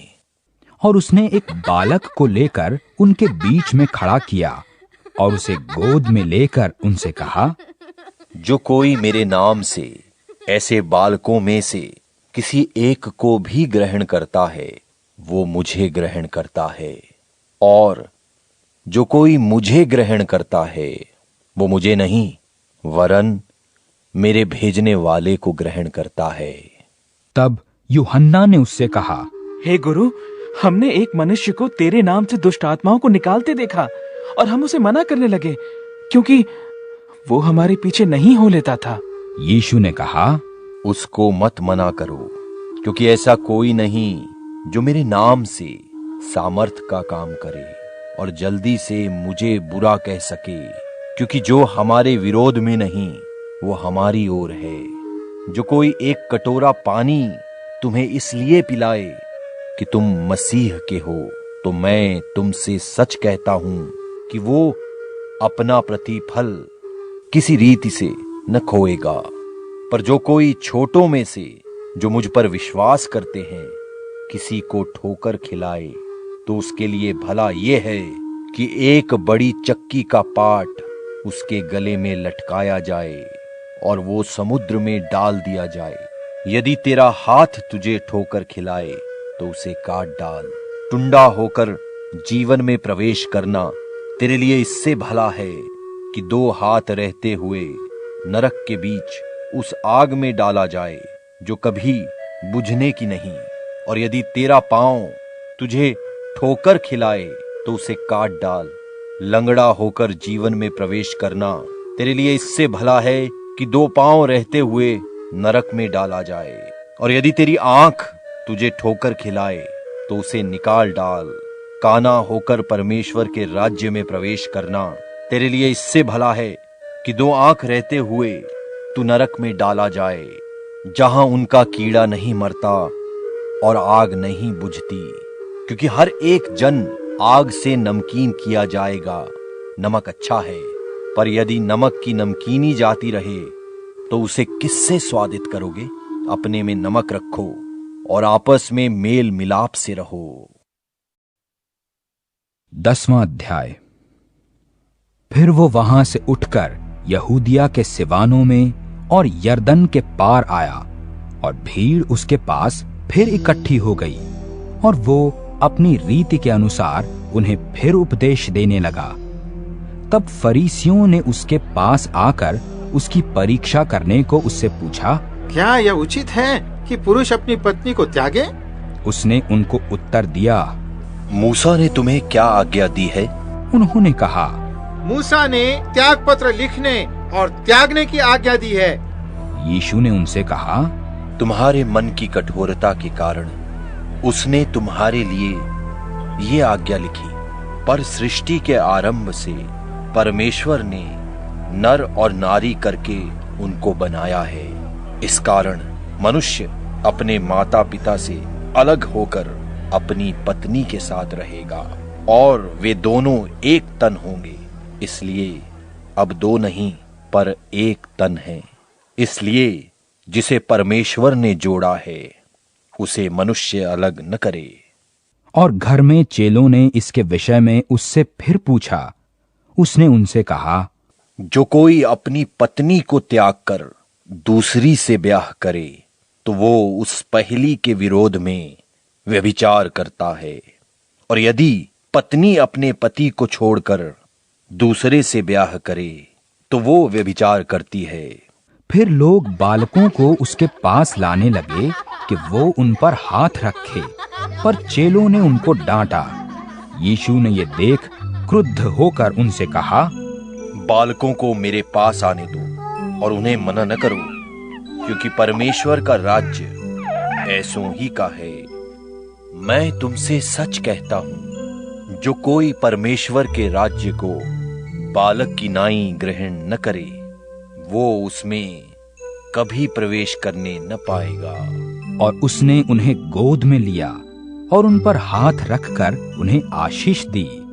और जब वो निकलकर मार्ग में जाता था तो एक मनुष्य उसके पास दौड़ता हुआ आया और उसके आगे घुटने टेक कर उससे पूछा, हे उत्तम गुरु, अनंत जीवन का अधिकारी होने के लिए मैं क्या करूं? यीशु ने उससे कहा, तू मुझे उत्तम क्यों कहता है? कोई उत्तम नहीं, केवल एक, अर्थात परमेश्वर। तू आज्ञाओं को तो जानता है, हत्या न करना, व्यभिचार न करना, चोरी न करना, झूठी गवाही न देना, छल न करना, अपने पिता और अपनी माता का आदर करना। उसने उससे कहा, हे गुरु, इन सब को मैं लड़कपन से मानता आया हूँ। यीशु ने उस पर दृष्टि की और उसके हृदय में प्रेम उमड़ आया। तब उससे कहा, तुझ में एक बात की घटी है, जा, जो कुछ तेरा है उसे बेचकर कंगालों को दे और तुझे स्वर्ग में धन मिलेगा, और आकर मेरे पीछे हो ले। इस बात से उसके चेहरे पर उदासी छा गई और वो शोक करता हुआ चला गया, क्योंकि वो बहुत धनी था। यीशु ने चारों ओर देखकर अपने चेलों से कहा, धनवानों के लिए परमेश्वर के राज्य में प्रवेश करना कैसा कठिन है। चेले उसकी बातों से अचंभित हुए। इस पर यीशु ने फिर उनसे कहा, हे बालकों, जो धन पर भरोसा रखते हैं उनके लिए परमेश्वर के राज्य में प्रवेश करना कैसा कठिन है। परमेश्वर के राज्य में धनवान के प्रवेश करने से ऊंट का सुई के नाके में से निकल जाना सहज है। वे बहुत ही चकित होकर आपस में कहने लगे, तो फिर किसका उद्धार हो सकता है? यीशु ने उनकी ओर देखकर कहा, मनुष्यों से तो ये नहीं हो सकता, परंतु परमेश्वर से हो सकता है, क्योंकि परमेश्वर से सब कुछ हो सकता है। पतरस उससे कहने लगा, देख, हम तो सब कुछ छोड़कर तेरे पीछे हो लिए हैं। यीशु ने कहा, मैं तुमसे सच कहता हूं, ऐसा कोई नहीं जिसने मेरे और सुसमाचार के लिए घर या भाइयों या बहनों या माता या पिता या लड़के वालों या खेतों को छोड़ दिया हो, और अब इस समय 100 गुना न पाए, घरों और भाइयों और बहनों और माताओं और लड़के वालों और खेतों को पर उपद्रव के साथ और परलोक में अनंत जीवन। पर बहुतेरे जो पहले हैं पिछले होंगे, और जो पिछले हैं वे पहले होंगे। और वे यरूशलेम को जाते हुए मार्ग में थे, और यीशु उनके आगे आगे जा रहा था, और वे अचंभा करने लगे, और जो उसके पीछे पीछे चलते थे डरने लगे। तब वो फिर उन 12 को लेकर उनसे वे बातें कहने लगा जो उस पर आने वाली थी। उसने कहा, देखो, हम यरूशलेम को जाते हैं, और मनुष्य का पुत्र महायाजकों और शास्त्रियों के हाथ पकड़वाया जाएगा, और वे उसको घात के योग्य ठहराएंगे और अन्य जातियों के हाथ में सौंपेंगे, और वे उसको ठट्ठों में उड़ाएंगे और उस पर थूकेंगे और उसे कोड़े मारेंगे और उसे घात करेंगे, और 3 दिन के बाद वो जी उठेगा। तब जब्दी के पुत्र याकूब और यूहन्ना ने उसके पास आकर कहा, हे गुरु, हम चाहते हैं कि जो कुछ हम तुझसे मांगे वही तू हमारे लिए करे। उसने उनसे कहा, तुम क्या चाहते हो कि मैं तुम्हारे लिए करूं? उन्होंने उससे कहा, हमें ये दे कि तेरी महिमा में हम में से एक तेरे दाहिने और दूसरा तेरे बाएं बैठे। यीशु ने उनसे कहा, तुम नहीं जानते कि क्या मांगते हो? जो कटोरा मैं पीने पर हूं क्या पी सकते हो? और जो बपतिस्मा मैं लेने पर हूं क्या ले सकते हो? उन्होंने उससे कहा, हमसे हो सकता है। यीशु ने उनसे कहा, जो कटोरा मैं पीने पर हूं तुम पियोगे, और जो बपतिस्मा मैं पर लेने पर हूं उसे लोगे, पर जिनके लिए तैयार किया गया है उन्हें छोड़ और किसी को अपने दाहिने और अपने बाएं बिठाना मेरा काम नहीं। ये सुनकर 10 याकूब और यूहन्ना पर रिसियाने लगे। यीशु ने उनको पास बुलाकर उनसे कहा, तुम जानते हो कि जो अन्य जातियों के हाकिम समझे जाते हैं वे उन पर प्रभुता करते हैं, और उनमें जो बड़े हैं उन पर अधिकार जताते हैं, पर तुम में ऐसा नहीं है। वरन जो कोई तुम में बड़ा होना चाहे वो तुम्हारा सेवक बने, और जो कोई तुम में प्रधान होना चाहे वो सबका दास बने, क्योंकि मनुष्य का पुत्र इसलिए नहीं आया कि उसकी सेवा टहल की जाए, पर इसलिए आया कि आप सेवा टहल करे और बहुतों की छुड़ौती के लिए अपना प्राण दे। और वे यरीहो में आए, और जब वो और उसके चेले और एक बड़ी भीड़ यरीहो से निकलती थी, तो तिमाई का पुत्र बरतिमाई, एक अंधा भिखारी, सड़क के किनारे बैठा था। वो ये सुनकर कि यीशु नासरी है, पुकार पुकार कर कहने लगा, हे दाऊद की संतान, मुझ पर दया कर।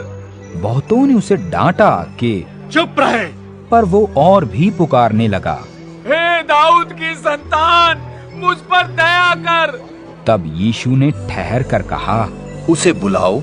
और लोगों ने उस अंधे को बुलाकर उससे कहा, ढाढ़स बांध, उठ, वह तुझे बुलाता है। वो अपना कपड़ा फेंककर शीघ्र उठा और यीशु के पास आया। इस पर यीशु ने उससे कहा, तू क्या चाहता है कि मैं तेरे लिए करूं? अंधे ने उससे कहा, हे रब्बी, ये कि मैं देखने लगूं। यीशु ने उससे कहा, चला जा, तेरे विश्वास ने तुझे चंगा कर दिया है। वो तुरंत देखने लगा और मार्ग में उसके पीछे हो लिया।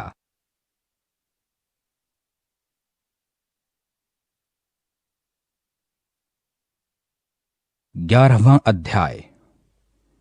जब वे यरूशलेम के निकट जैतून पहाड़ पर बैतफगे और बैतनियाह के निकट आए, तो उसने अपने चेलों में से 2 को ये कहकर भेजा, अपने सामने के गांव में जाओ और उसमें पहुंचते ही एक गधी का बच्चा, जिस पर कभी कोई नहीं चढ़ा, बंधा हुआ तुम्हें मिलेगा, उसे खोल लाओ। यदि तुमसे कोई पूछे ये क्यों करते हो, तो कहना प्रभु को इसका प्रयोजन है, और वो शीघ्र उसे यहां भेज देगा। उन्होंने जाकर उस बच्चे को बाहर द्वार के पास चौक में बंधा हुआ पाया। वे उसे खोलने लगे। जो लोग वहां खड़े थे उनमें से कुछ कहने लगे, ये क्या करते हो? गधे के बच्चे को क्यों खोलते हो? उन्होंने जैसा यीशु ने कहा था वैसा ही उनसे कह दिया। तब उन्होंने उन्हें जाने दिया, और उन्होंने बच्चे को यीशु के पास लाकर उस पर अपने कपड़े डाले, और वो उस पर बैठ गया। और बहुतों ने अपने कपड़े मार्ग में बिछाए, और औरों ने खेतों में से डालियां काट काट कर फैला दी। और जो उसके आगे आगे जाते और पीछे पीछे चले आते थे, पुकार पुकार कर कहते जाते थे, होशाना, धन्य है वो जो प्रभु के नाम से आता है, हमारे पिता दाऊद का राज्य जो आ रहा है, धन्य है, आकाश में होशाना। और वो यरूशलेम पहुंचकर मंदिर में आया, और चारों ओर सब वस्तुओं को देखकर 12 के साथ बैतनियाह गया, क्योंकि सांझ हो गई थी। दूसरे दिन जब वे बैतनियाह से निकले, तो उसको भूख लगी, और वो दूर से अंजीर का एक हरा पेड़ देखकर निकट गया कि क्या जाने उसमें कुछ पाए, पर पत्तों को छोड़ कुछ न पाया, क्योंकि फल का समय न था। इस पर उसने उससे कहा, अब से कोई तेरा फल कभी न खाए। उसके चेले ये सुन रहे थे। फिर वे यरूशलेम में आए, और वो मंदिर में गया, और वहां जो लेन देन कर रहे थे उन्हें बाहर निकालने लगा। सराफों के पीढ़े और कबूतर के बेचने वालों की चौकियां उलट दी, और मंदिर में से होकर किसी को बर्तन लेकर आने जाने ना दिया। और उसने उपदेश करके उनसे कहा, क्या ये नहीं लिखा है कि मेरा घर सब जातियों के लिए प्रार्थना का घर कहलाएगा? पर तुमने इसे डाकुओं की खोह बना दी है। ये सुनकर महायाजक और शास्त्री उसके नाश करने का अवसर ढूंढने लगे, परंतु उससे डरते थे, क्योंकि सब लोग उसके उपदेश से चकित होते थे। और प्रतिदिन सांझ होते ही वो नगर से बाहर जाया करता था। भोर को जब वे उधर से जा रहे थे, तो उन्होंने उस अंजीर के पेड़ को जड़ तक सूखा हुआ देखा। पतरस को वो बात स्मरण आई, और उसने उससे कहा, हे रब्बी, देख, ये अंजीर का पेड़ जिसे तूने श्राप दिया था सूख गया है। यीशु ने उसको उत्तर दिया, परमेश्वर पर विश्वास रखो। मैं तुमसे सच कहता हूं, जो कोई इस पहाड़ से कहे तू उखड़ जा और समुद्र में जा पड़, और अपने मन में संदेह न करे, वरन प्रतीति करे कि जो कहता है वो हो जाएगा, तो उसके लिए वही होगा। इसलिए मैं तुमसे कहता हूं, जो कुछ तुम प्रार्थना करके मांगो तो प्रतीति कर लो कि तुम्हें मिल गया, वो तुम्हारे लिए हो जाएगा। और जब कभी तुम खड़े हुए प्रार्थना करते हो, और यदि तुम्हारे मन में किसी की ओर से कुछ विरोध हो, तो क्षमा करो कि तुम्हारा स्वर्गीय पिता भी तुम्हारे अपराध क्षमा करे।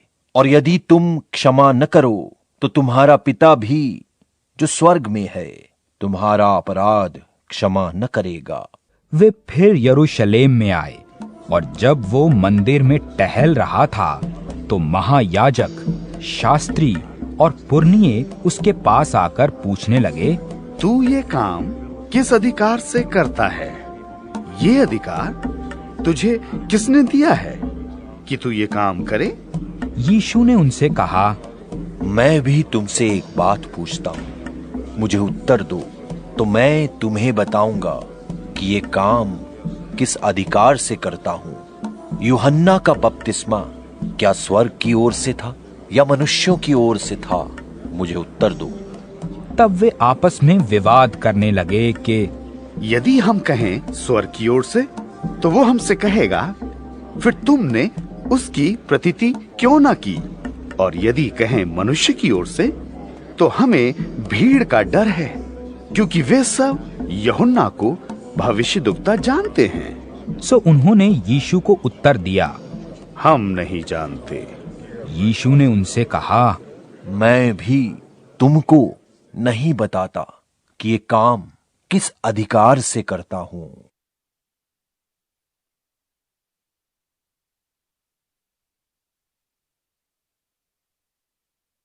बारहवां अध्याय। फिर वो दृष्टांत में उनसे बातें करने लगा। किसी मनुष्य ने दाख की बारी लगाई और उसके चारों ओर बाड़ा बांधा और रस का कुंड खोदा और गुम्मट बनाया, और किसानों को उसका ठीका देकर वो परदेश चला गया। फल के मौसम में उसने किसानों के पास एक दास को भेजा कि उनसे दाख की बारी के फलों का भाग ले, पर उन्होंने उसे पकड़कर पीटा और छूछे हाथ लौटा दिया। उसने एक और दास को उनके पास भेजा, और उन्होंने उसका सिर फोड़ डाला और उसका अपमान किया। फिर उसने एक और को भेजा, और उन्होंने उसे मार डाला। तब उसने और बहुतों को भेजा, उनमें से उन्होंने कितनों को पीटा और कितनों को मार डाला। अब एक ही रह गया था। अंत में उसने उसे भी उनके पास ये सोचकर भेजा कि वे उसके पुत्र का आदर करेंगे। पर उन किसानों ने आपस में कहा, यही तो वारिस है, आओ हम उसे मार डालें, तब मिरास हमारी हो जाएगी। और उन्होंने उसे पकड़कर मार डाला और दाख की बारी के बाहर फेंक दिया। अब दाख की बारी का स्वामी क्या करेगा? वो आकर उन किसानों को नाश करेगा और दाख की बारी औरों को दे देगा। क्या तुमने पवित्र शास्त्र में ये वचन नहीं पढ़ा कि जिस पत्थर को राजमिस्त्रियों ने निकम्मा ठहराया था, वही कोने का सिरा हो गया? ये प्रभु की ओर से हुआ और हमारी दृष्टि में अद्भुत है। तब उन्होंने उसे पकड़ना चाहा, क्योंकि समझ गए थे कि उसने उनके विरोध में ये दृष्टांत कहा। पर वे लोगों से डरे और उसे छोड़कर चले गए। तब उन्होंने उसे बातों में फंसाने के लिए कई एक फरीसियों और हेरोदियों को उसके पास भेजा। उन्होंने आकर उससे कहा, हे गुरु, हम जानते हैं कि तू सच्चा है और किसी की परवाह नहीं करता, क्योंकि तू मनुष्यों का मुंह देखकर बातें नहीं करता, परंतु परमेश्वर का मार्ग सच्चाई से बताता है। तो क्या कैसर को कर देना उचित है कि नहीं? हम दें या न दें? उसने उनका कपट जानकर उनसे कहा, मुझे क्यों परखते हो? 1 दिनार मेरे पास लाओ कि मैं देखूं। वे ले आए और उसने उनसे कहा, ये मूर्ति और नाम किसका है? उन्होंने कहा, कैसर का। यीशु ने उनसे कहा, जो कैसर का है वो कैसर को दो, और जो परमेश्वर का है वो परमेश्वर को दो। तब वे उस पर बहुत अचंभा करने लगे। फिर सदूकियों ने भी, जो कहते हैं कि मरे हुओं का जी उठना है ही नहीं, उसके पास आकर उससे पूछा, हे गुरु, मूसा ने हमारे लिए लिखा है कि यदि किसी का भाई बिना संतान मर जाए और उसकी पत्नी रह जाए, तो उसका भाई उसकी पत्नी को ब्याह ले और अपने भाई के लिए वंश उत्पन्न करे। 7 भाई थे। पहला भाई ब्याह करके बिना संतान मर गया। दूसरे भाई ने उस स्त्री को ब्याह लिया और बिना संतान मर गया, और वैसे ही तीसरे ने भी, और 7 से संतान ना हुई। सबके पीछे वो स्त्री भी मर गई। सो जी उठने पर वो उनमें से किसकी पत्नी होगी, क्योंकि वो 7 की पत्नी हो चुकी थी। यीशु ने उनसे कहा, क्या तुम इस कारण से भूल में नहीं पड़े हो कि तुम न तो पवित्र शास्त्र ही को जानते हो और न परमेश्वर की सामर्थ को? क्योंकि जब वे मरे हुओं में से जी उठेंगे तो उनमें ब्याह शादी न होगी, पर स्वर्ग में दूतों की नाई होंगे। मरे हुओं के जी उठने के विषय में क्या तुमने मूसा की पुस्तक में झाड़ी की कथा में नहीं पढ़ा कि परमेश्वर ने उससे कहा, मैं इब्राहिम का परमेश्वर और इसहाक का परमेश्वर और याकूब का परमेश्वर हूं। परमेश्वर मरे हुओं का नहीं वरन जीवतों का परमेश्वर है। सो तुम बड़ी भूल में पड़े हो। और शास्त्रियों में से एक ने आकर उन्हें विवाद करते सुना, और ये जानकर कि उसने उन्हें अच्छी रीति से उत्तर दिया, उससे पूछा, सबसे मुख्य आज्ञा कौन सी है? यीशु ने उससे उत्तर दिया, सब आज्ञाओं में से ये मुख्य है, हे इस्राएल सुन, प्रभु हमारा परमेश्वर एक ही प्रभु है, और तू प्रभु अपने परमेश्वर से अपने सारे प्राण से और अपनी सारी बुद्धि से और अपनी सारी शक्ति से प्रेम रखना। और दूसरी ये है कि तू अपने पड़ोसी से अपने समान प्रेम रखना। इससे बड़ी और कोई आज्ञा नहीं। शास्त्री ने उससे कहा, हे गुरु, बहुत ठीक, तूने सच कहा कि वो एक ही है और उसे छोड़ और कोई नहीं, और उसे सारे मन और सारी बुद्धि और सारे प्राण और सारी शक्ति के साथ प्रेम रखना, और पड़ोसी से अपने समान प्रेम रखना सारे होमों और बलिदानों से बढ़कर है। जब यीशु ने देखा कि उसने समझ से उत्तर दिया, तो उसने कहा, तू परमेश्वर के राज्य से दूर नहीं। और किसी को फिर उससे कुछ पूछने का साहस न हुआ। फिर यीशु ने मंदिर में उपदेश करते हुए ये कहा, शास्त्री क्यों कहते हैं कि मसीह दाऊद का पुत्र है? दाऊद ने आप ही पवित्र आत्मा में होकर कहा है, प्रभु ने मेरे प्रभु से कहा, मेरे दाहिने बैठ, जब तक कि मैं तेरे बैरियों को तेरे पांवों की पीढ़ी न कर दूं। दाऊद तो आप ही उसे प्रभु कहता है, फिर वो उसका पुत्र कहां से ठहरा? और भीड़ के लोग उसकी आनंद से सुनते थे। उसने अपने उपदेश में उनसे कहा, शास्त्रियों से चौकस रहो, जो लंबे वस्त्र पहने हुए फिरना और बाजारों में नमस्कार और आराधनालयों में मुख्य मुख्य आसन और जेवनारों में मुख्य मुख्य स्थान भी चाहते हैं। वे विधवाओं के घरों को खा जाते हैं और दिखाने के लिए बड़ी देर तक प्रार्थना करते रहते हैं। ये अधिक दंड पाएंगे।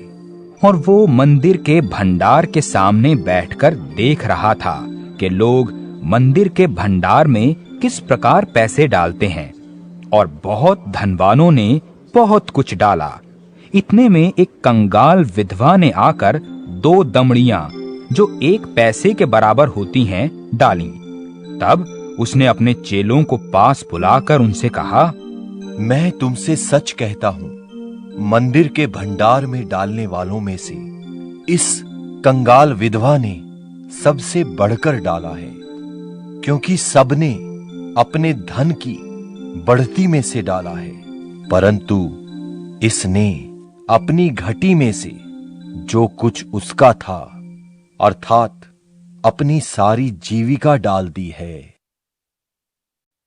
13वां अध्याय। जब वो मंदिर से निकल रहा था तो उसके चेलों में से एक ने उससे कहा, हे गुरु, देख कैसे कैसे पत्थर और कैसे कैसे भवन हैं। यीशु ने उससे कहा, क्या तुम ये बड़े बड़े भवन देखते हो? यहाँ पत्थर पर पत्थर भी बचा न रहेगा जो ढाया न जाएगा। जब वो जैतून के पहाड़ पर मंदिर के सामने बैठा था तो पतरस और याकूब और यूहन्ना और अंद्रियास ने अलग जाकर उससे पूछा, हमें बता कि ये बातें कब होंगी और जब ये सब बातें पूरी होने पर होंगी उस समय का क्या चिन्ह होगा? यीशु उनसे कहने लगा, चौकस रहो कि कोई तुम्हें न भरमाए। बहुतेरे मेरे नाम से आकर कहेंगे मैं वही हूं और बहुतों को भरमाएंगे। और जब तुम लड़ाइयां और लड़ाइयों की चर्चा सुनो तो न घबराना, क्योंकि इनका होना अवश्य है, परंतु उस समय अंत न होगा। क्योंकि जाति पर जाति और राज्य पर राज्य चढ़ाई करेगा और हर कहीं भूइंडोल होंगे। ये तो पीड़ाओं का आरंभ ही होगा। परंतु तुम अपने विषय में चौकस रहो, क्योंकि लोग तुम्हें महासभाओं में सौंपेंगे और तुम पंचायतों में पीटे जाओगे और मेरे कारण हाकिमों और राजाओं के आगे खड़े किए जाओगे कि उनके लिए गवाही हो। पर अवश्य है कि पहले सुसमाचार सब जातियों में प्रचार किया जाए। जब वे तुम्हें ले जाकर सौंपे तो पहले से चिंता न करना कि हम क्या कहेंगे। जो कुछ तुम्हें उसी घड़ी बताया जाए वही कहना, क्योंकि बोलने वाले तुम नहीं परंतु पवित्र आत्मा है। और भाई को भाई और पिता को पुत्र घात के लिए सौंपेंगे और लड़के वाले माता पिता के विरोध में उठकर उन्हें मरवा डालेंगे। और मेरे नाम के कारण सब लोग तुमसे बैर करेंगे, पर जो अंत तक धीरज रखेगा उसी का उद्धार होगा। सो जब तुम उस उजाड़ने वाली घृणित वस्तु को जहां उचित नहीं वहां खड़ी देखो, पढ़ने वाला समझ ले।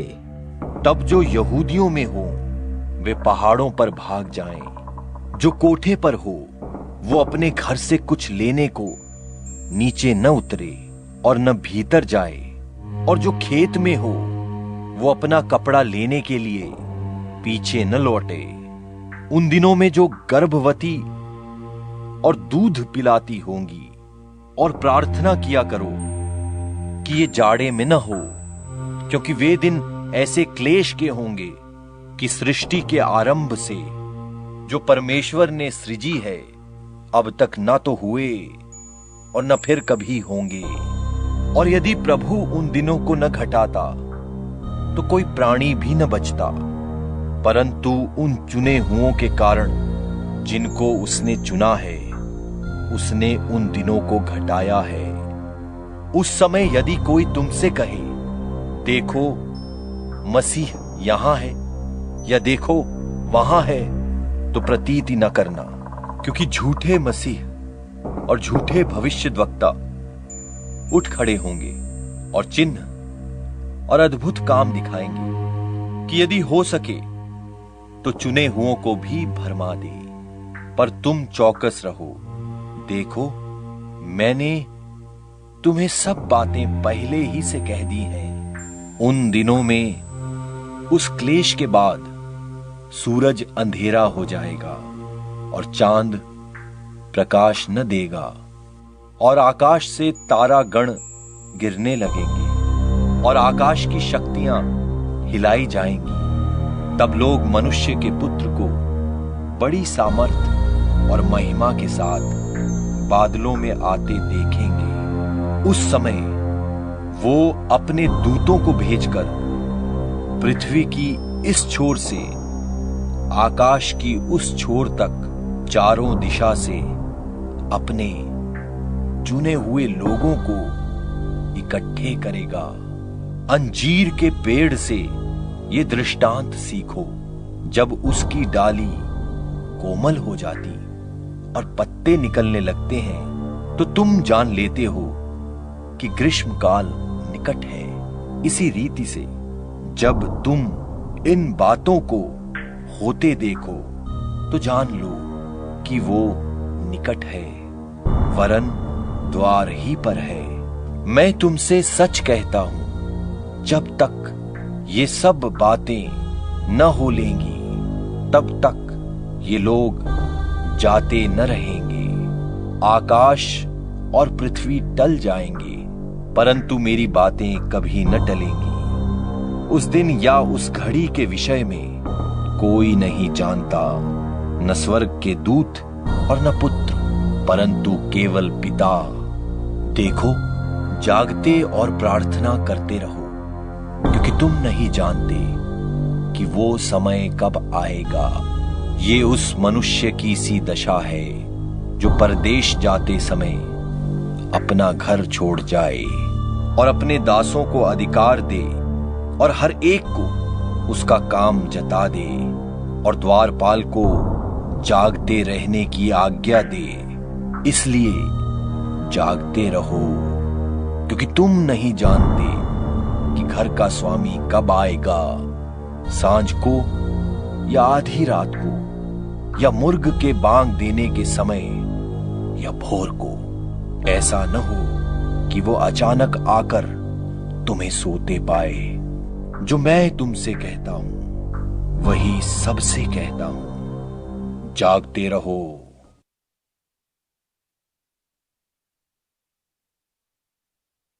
चौदहवां अध्याय। 2 दिन के बाद फसह और अखमीरी रोटी का पर्व होने वाला था। महायाजक और शास्त्री इस बात की खोज में थे कि उसे किस प्रकार छल से पकड़कर मार डालें, परंतु कहते थे कि पर्व के दिन नहीं, कहीं ऐसा ना हो कि लोगों में बलवा मचे। जब वो बैतनियाह में शमौन कोढ़ी के घर भोजन करने बैठा हुआ था, तब एक स्त्री संगमरमर के पात्र में जटामासी का बहुमूल्य शुद्ध इत्र लेकर आई और पात्र तोड़कर इत्र को उसके सिर पर उंडेला। कुछ लोग अपने मन में रिसिया कर कहने लगे, इस इत्र को क्यों सत्यानाश किया गया? क्योंकि ये इत्र तो 300 दिनार से अधिक मूल्य में बेचकर कंगालों को बांटा जा सकता था। और वे उसको झिड़कने लगे। यीशु ने कहा, उसे छोड़ दो, उसे क्यों सताते हो? उसने तो मेरे साथ भलाई की है। कंगाल तुम्हारे साथ सदा रहते हैं, तुम जब चाहो तब उनसे भलाई कर सकते हो, पर मैं तुम्हारे साथ सदा न रहूंगा। जो कुछ वो कर सकी उसने किया है। उसने मेरे गाड़े जाने की तैयारी में पहले से मेरी देह पर इत्र मला है। मैं तुमसे सच कहता हूं, सारे जगत में जहां कहीं सुसमाचार प्रचार किया जाएगा, वहां उसके इस काम की चर्चा भी उसके स्मरण में की जाएगी। तब यहूदा इस्करियोती, जो 12 में से एक था, महायाजकों के पास गया कि उसे उनके हाथ पकड़वा दे। वे ये सुनकर आनंदित हुए और उसको रुपए देना स्वीकार किया, और वो ये अवसर ढूंढने लगा कि उसे किसी प्रकार पकड़वा दे। अखमीरी रोटी के पर्व के पहले दिन, जिसमें वे फसह का बलिदान करते थे, उसके चेलों ने उससे पूछा, तू कहाँ चाहता है कि हम जाकर तेरे लिए फसह खाने की तैयारी करें? उसने अपने चेलों में से 2 को ये कहकर भेजा, नगर में जाओ और एक मनुष्य जल का घड़ा उठाए हुए तुम्हें मिलेगा। उसके पीछे हो लेना। वो जिस घर में जाए उस घर के स्वामी से कहना, गुरु कहता है, मेरी पाहुनशाला जिसमें मैं अपने चेलों के साथ फसह खाऊं कहाँ है? वो तुम्हें एक सजी सजाई और तैयार की हुई बड़ी अटारी दिखा देगा। वहां हमारे लिए तैयारी करो। सो चेले निकलकर नगर में आए और जैसा उसने उनसे कहा था वैसा ही पाया और फसह तैयार किया। जब सांझ हुई तो वो 12 के साथ आया और जब वे बैठे भोजन कर रहे थे तो यीशु ने कहा, मैं तुमसे सच कहता हूं, तुम में से एक जो मेरे साथ भोजन कर रहा है मुझे पकड़वाएगा। उन पर उदासी छा गई और वे एक एक करके उससे कहने लगे, क्या वो मैं हूं? उसने उनसे कहा, वो 12 में एक है जो मेरे साथ थाली में हाथ डालता है। मनुष्य का पुत्र तो जैसा उसके विषय में लिखा है जाता ही है, परंतु उस मनुष्य पर हाय जिसके द्वारा मनुष्य का पुत्र पकड़वाया जाता है। यदि उस मनुष्य का जन्म ही न होता तो उसके लिए भला होता। और जब वे खा ही रहे थे तो उसने रोटी ली और आशीष मांगकर तोड़ी और उन्हें दी और कहा, लो ये मेरी देह है। फिर उसने कटोरा लेकर धन्यवाद किया और उन्हें दिया और उन सबने उसमें से पिया। और उसने उनसे कहा, ये वाचा का मेरा वो लोहू है जो बहुतों के लिए बहाया जाता है। मैं तुमसे सच कहता हूं, दाख का रस उस दिन तक फिर कभी न पीऊंगा जब तक परमेश्वर के राज्य में नया न पीऊं। फिर वे भजन गाकर बाहर जैतून के पहाड़ पर गए।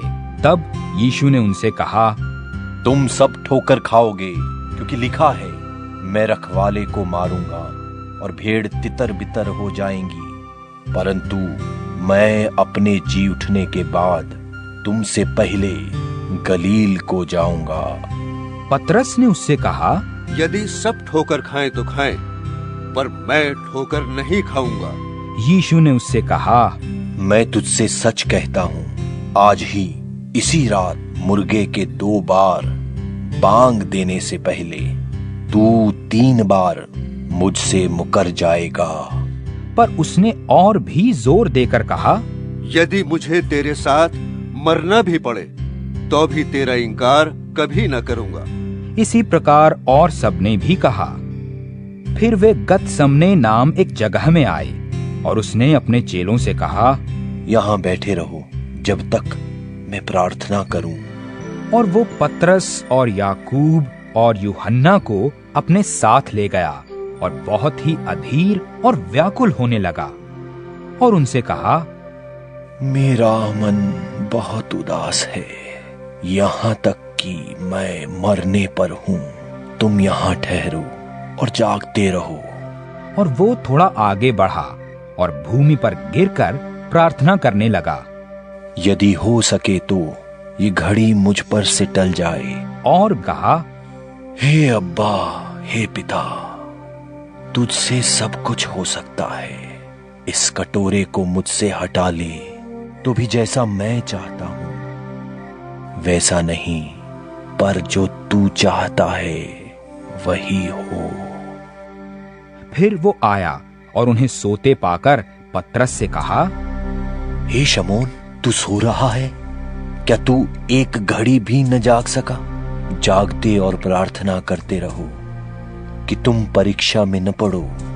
आत्मा तो तैयार है पर शरीर दुर्बल है। और वो फिर चला गया और वही बात कहकर प्रार्थना की और फिर आकर उन्हें सोते पाया, क्योंकि उनकी आंखें नींद से भरी थीं और नहीं जानते थे कि उसे क्या उत्तर दें।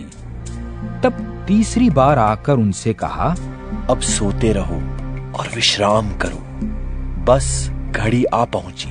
देखो, मनुष्य का पुत्र पापियों के हाथ पकड़वाया जाता है। उठो, चलें, देखो मेरा पकड़ने वाला निकट आ पहुंचा। वो ये कह ही रहा था कि यहूदा, जो 12 में से था, अपने साथ महायाजकों और शास्त्रियों और पुरनियों की ओर से एक बड़ी भीड़ तलवारें और लाठियां लिए हुए तुरंत आ पहुंचा उसके पकड़वाने वाले ने उन्हें ये पता दिया था कि जिसको मैं चूमूं वही है, उसे पकड़कर यतन से ले जाना। और वो आया और तुरंत उसके पास जाकर कहा, है रब्बी, और उसको बहुत चूमा। तब उन्होंने हाथ बढ़ाकर उसे पकड़ लिया।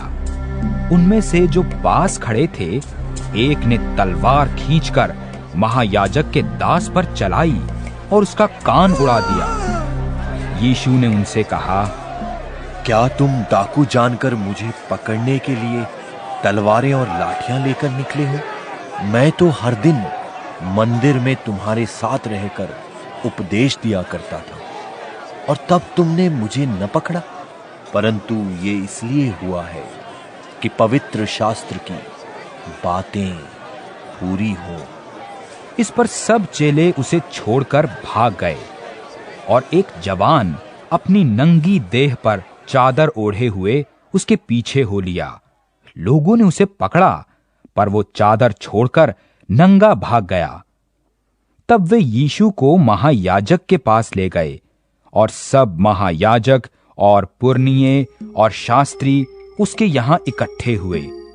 पतरस भी दूर ही दूर से उसके पीछे पीछे महायाजक के आंगन के भीतर तक गया और प्यादों के साथ बैठकर आग तापने लगा।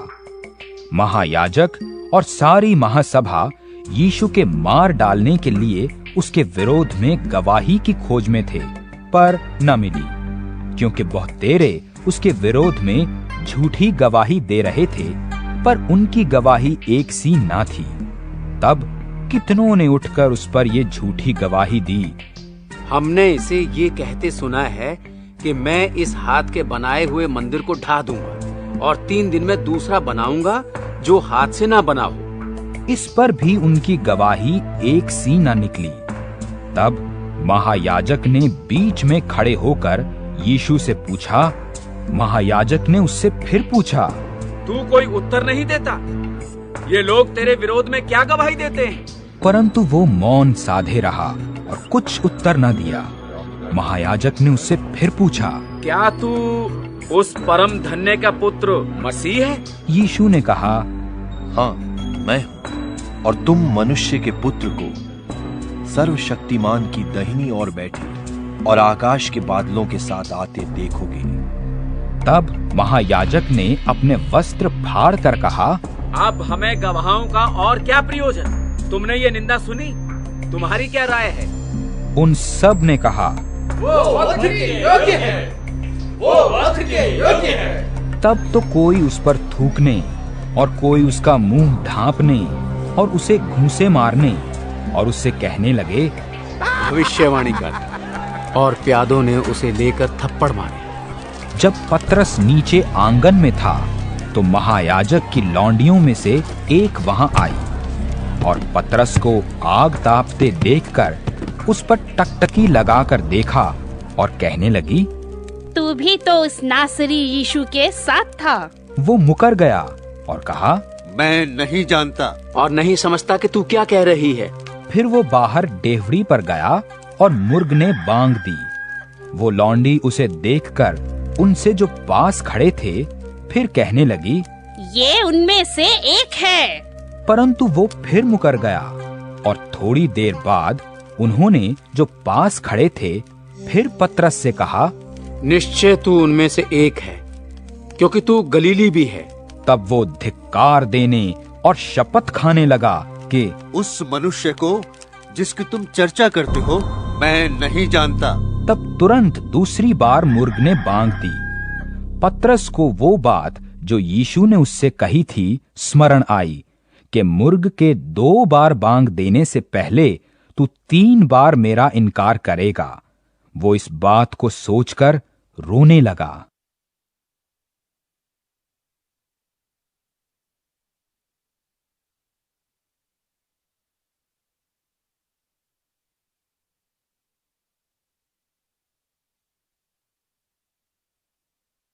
पंद्रहवां अध्याय।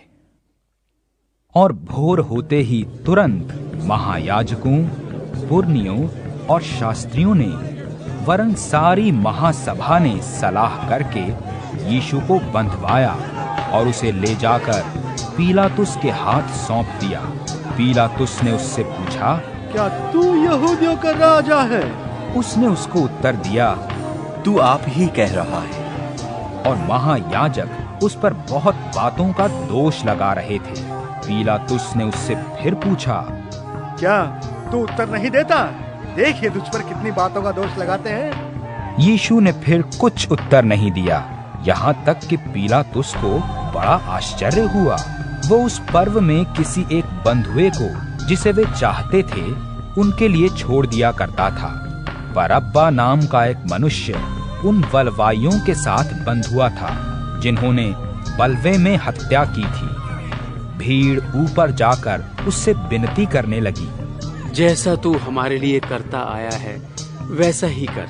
पीलातुस ने उनको उत्तर दिया, क्या तुम चाहते हो कि मैं तुम्हारे लिए यहूदियों के राजा को छोड़ दूं? क्योंकि वो जानता था कि महायाजकों ने उसे डाह से पकड़वाया था, परंतु महायाजकों ने लोगों को उभारा कि वो बरअब्बा ही को उनके लिए छोड़ दे। ये सुन पीलातुस ने उनसे फिर पूछा, तो तुम जिसे यहूदियों का राजा कहते हो, उसको मैं क्या करूं? वे फिर चिल्लाए, उसे क्रूस पर चढ़ा दे। पीलातुस ने उनसे कहा, क्यों? इसने क्या बुराई की है? परंतु वे और भी चिल्लाए, उसे क्रूस पर चढ़ा दे। तब पीलातुस ने भीड़ को प्रसन्न करने की इच्छा से बरअब्बा को उनके लिए छोड़ दिया और यीशु को कोड़े लगवाकर सौंप दिया कि क्रूस पर चढ़ाया जाए। और सिपाही उसे किले के भीतर के आंगन में ले गए, जो प्रीटोरियम कहलाता है, और सारी पलटन को बुला लाए। और उन्होंने उसे बैंजनी वस्त्र पहनाया और कांटों का मुकुट गूंथकर उसके सिर पर रखा और ये कहकर उसे नमस्कार करने लगे, हे यहूदियों के राजा, नमस्कार। और वे उसके सिर पर सरकंडे मारते और उस पर थूकते और घुटने टेक कर उसे प्रणाम करते रहे। जब वे उसका ठट्ठा कर चुके तो उस पर से बैंजनी वस्त्र उतारकर उसी के कपड़े पहनाए और तब उसे क्रूस पर चढ़ाने के लिए बाहर ले गए। और सिकंदर और रूफुस का पिता शमौन नाम एक कुरेनी मनुष्य जो गांव से आ रहा था, उधर से निकला। उन्होंने उसे बेगार में पकड़ा कि उसका क्रूस उठा ले चलें, और वे उसे गुलगुता नाम जगह पर, जिसका अर्थ खोपड़ी की जगह है, लाए और उसे मुर्र मिला हुआ दाखरस देने लगे, परंतु उसने नहीं लिया। तब उन्होंने उसको क्रूस पर चढ़ाया और उसके कपड़ों पर चिट्ठियां डालकर कि किसको क्या मिले उन्हें बांट लिया। पहर दिन ही चढ़ा था जब उन्होंने उसको क्रूस पर चढ़ाया और उसका दोष पत्र लिखकर उसके ऊपर लगा दिया गया, यहूदियों का राजा। और उन्होंने उसके साथ 2 डाकू, एक उसकी दाहिनी और एक उसकी बाईं ओर क्रूस पर चढ़ाए। तब धर्मशास्त्र का वो वचन के वो अपराधियों के संग गिना गया पूरा हुआ। और मार्ग में जाने वाले सिर हिला हिलाकर और ये कहकर उसकी निंदा करते थे, मंदिर के ढाने वाले और 3 दिन में बनाने वाले, क्रूस पर से उतरकर अपने आप को बचा ले। इसी रीति से महायाजक भी शास्त्रियों समेत आपस में ठट्ठे से कहते थे, इसने औरों को बचाया और अपने को नहीं बचा सकता। इस्राएल का राजा मसीह अब क्रूस पर से उतर आए कि हम देखकर विश्वास करें। और जो उसके साथ क्रूसों पर चढ़ाए गए थे वे भी उसकी निंदा करते थे। और दोपहर होने पर सारे देश में अंधियारा छा गया और तीसरे पहर तक रहा। तीसरे पहर यीशु ने बड़े शब्द से पुकार कर कहा, इलोई इलोई लमा शबक्तनी, जिसका अर्थ ये है, हे मेरे परमेश्वर, हे मेरे परमेश्वर, तूने मुझे क्यों छोड़ दिया? जो पास खड़े थे उनमें से कितनों ने ये सुनकर कहा, देखो वो एलिया को पुकारता है। और एक ने दौड़कर स्पंज को सिरके में डुबोया और सरकंडे पर रखकर उसे चुसाया और कहा, ठहर जाओ, देखें कि एलिय्याह उसे उतारने के लिए आता है कि नहीं। तब यीशु ने बड़े शब्द से चिल्लाकर प्राण छोड़ दिए और मंदिर का पर्दा ऊपर से नीचे तक फटकर 2 टुकड़े हो गया। जो सूबेदार उसके सामने खड़ा था, जब उसने उसे इस प्रकार प्राण छोड़ते हुए देखा तो कहा, सचमुच ये मनुष्य परमेश्वर का पुत्र था। कई स्त्रियां भी दूर से देख रही थीं। उनमें मरियम मगदलीनी और छोटे याकूब की और योसेस की माता मरियम और शलोमी थीं। जब वो गलील में था तो ये उसके पीछे हो लेती थीं और उसकी सेवा टहल किया करती थीं। और भी बहुत सी स्त्रियां थीं जो उसके साथ यरूशलेम में आई थीं। जब संध्या हो गई तो इसलिए कि तैयारी का दिन था, जो सब्त के एक दिन पहले होता है, अरिमतिया का रहने वाला यूसुफ आया, जो प्रतिष्ठित मंत्री था और स्वयं परमेश्वर के राज्य की बाट जोहता था। वो हियाव करके पीलातुस के पास गया और यीशु की लोथ मांगी। पीलातुस ने आश्चर्य किया कि वो इतने शीघ्र मर गया, और सूबेदार को बुलाकर पूछा, क्या उसको मरे हुए देर हुई? सो जब सूबेदार के द्वारा हाल जान लिया तो लोथ यूसुफ को दिला दी। तब उसने एक पतली चादर मोल ली और लोथ को उतारकर उस चादर में लपेटा और एक कब्र में, जो चट्टान में खोदी गई थी, रखा और कब्र के द्वार पर एक पत्थर लुढ़का दिया। और मरियम मगदलीनी और योसेस की माता मरियम देख रही थीं कि वो कहां रखा गया है।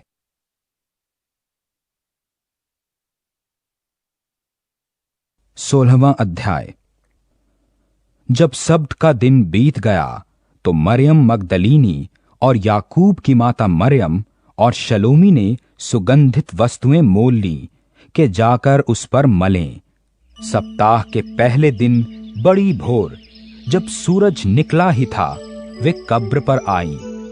वे आपस में कहती थीं, हमारे लिए कब्र के द्वार पर से पत्थर कौन लुढ़काएगा?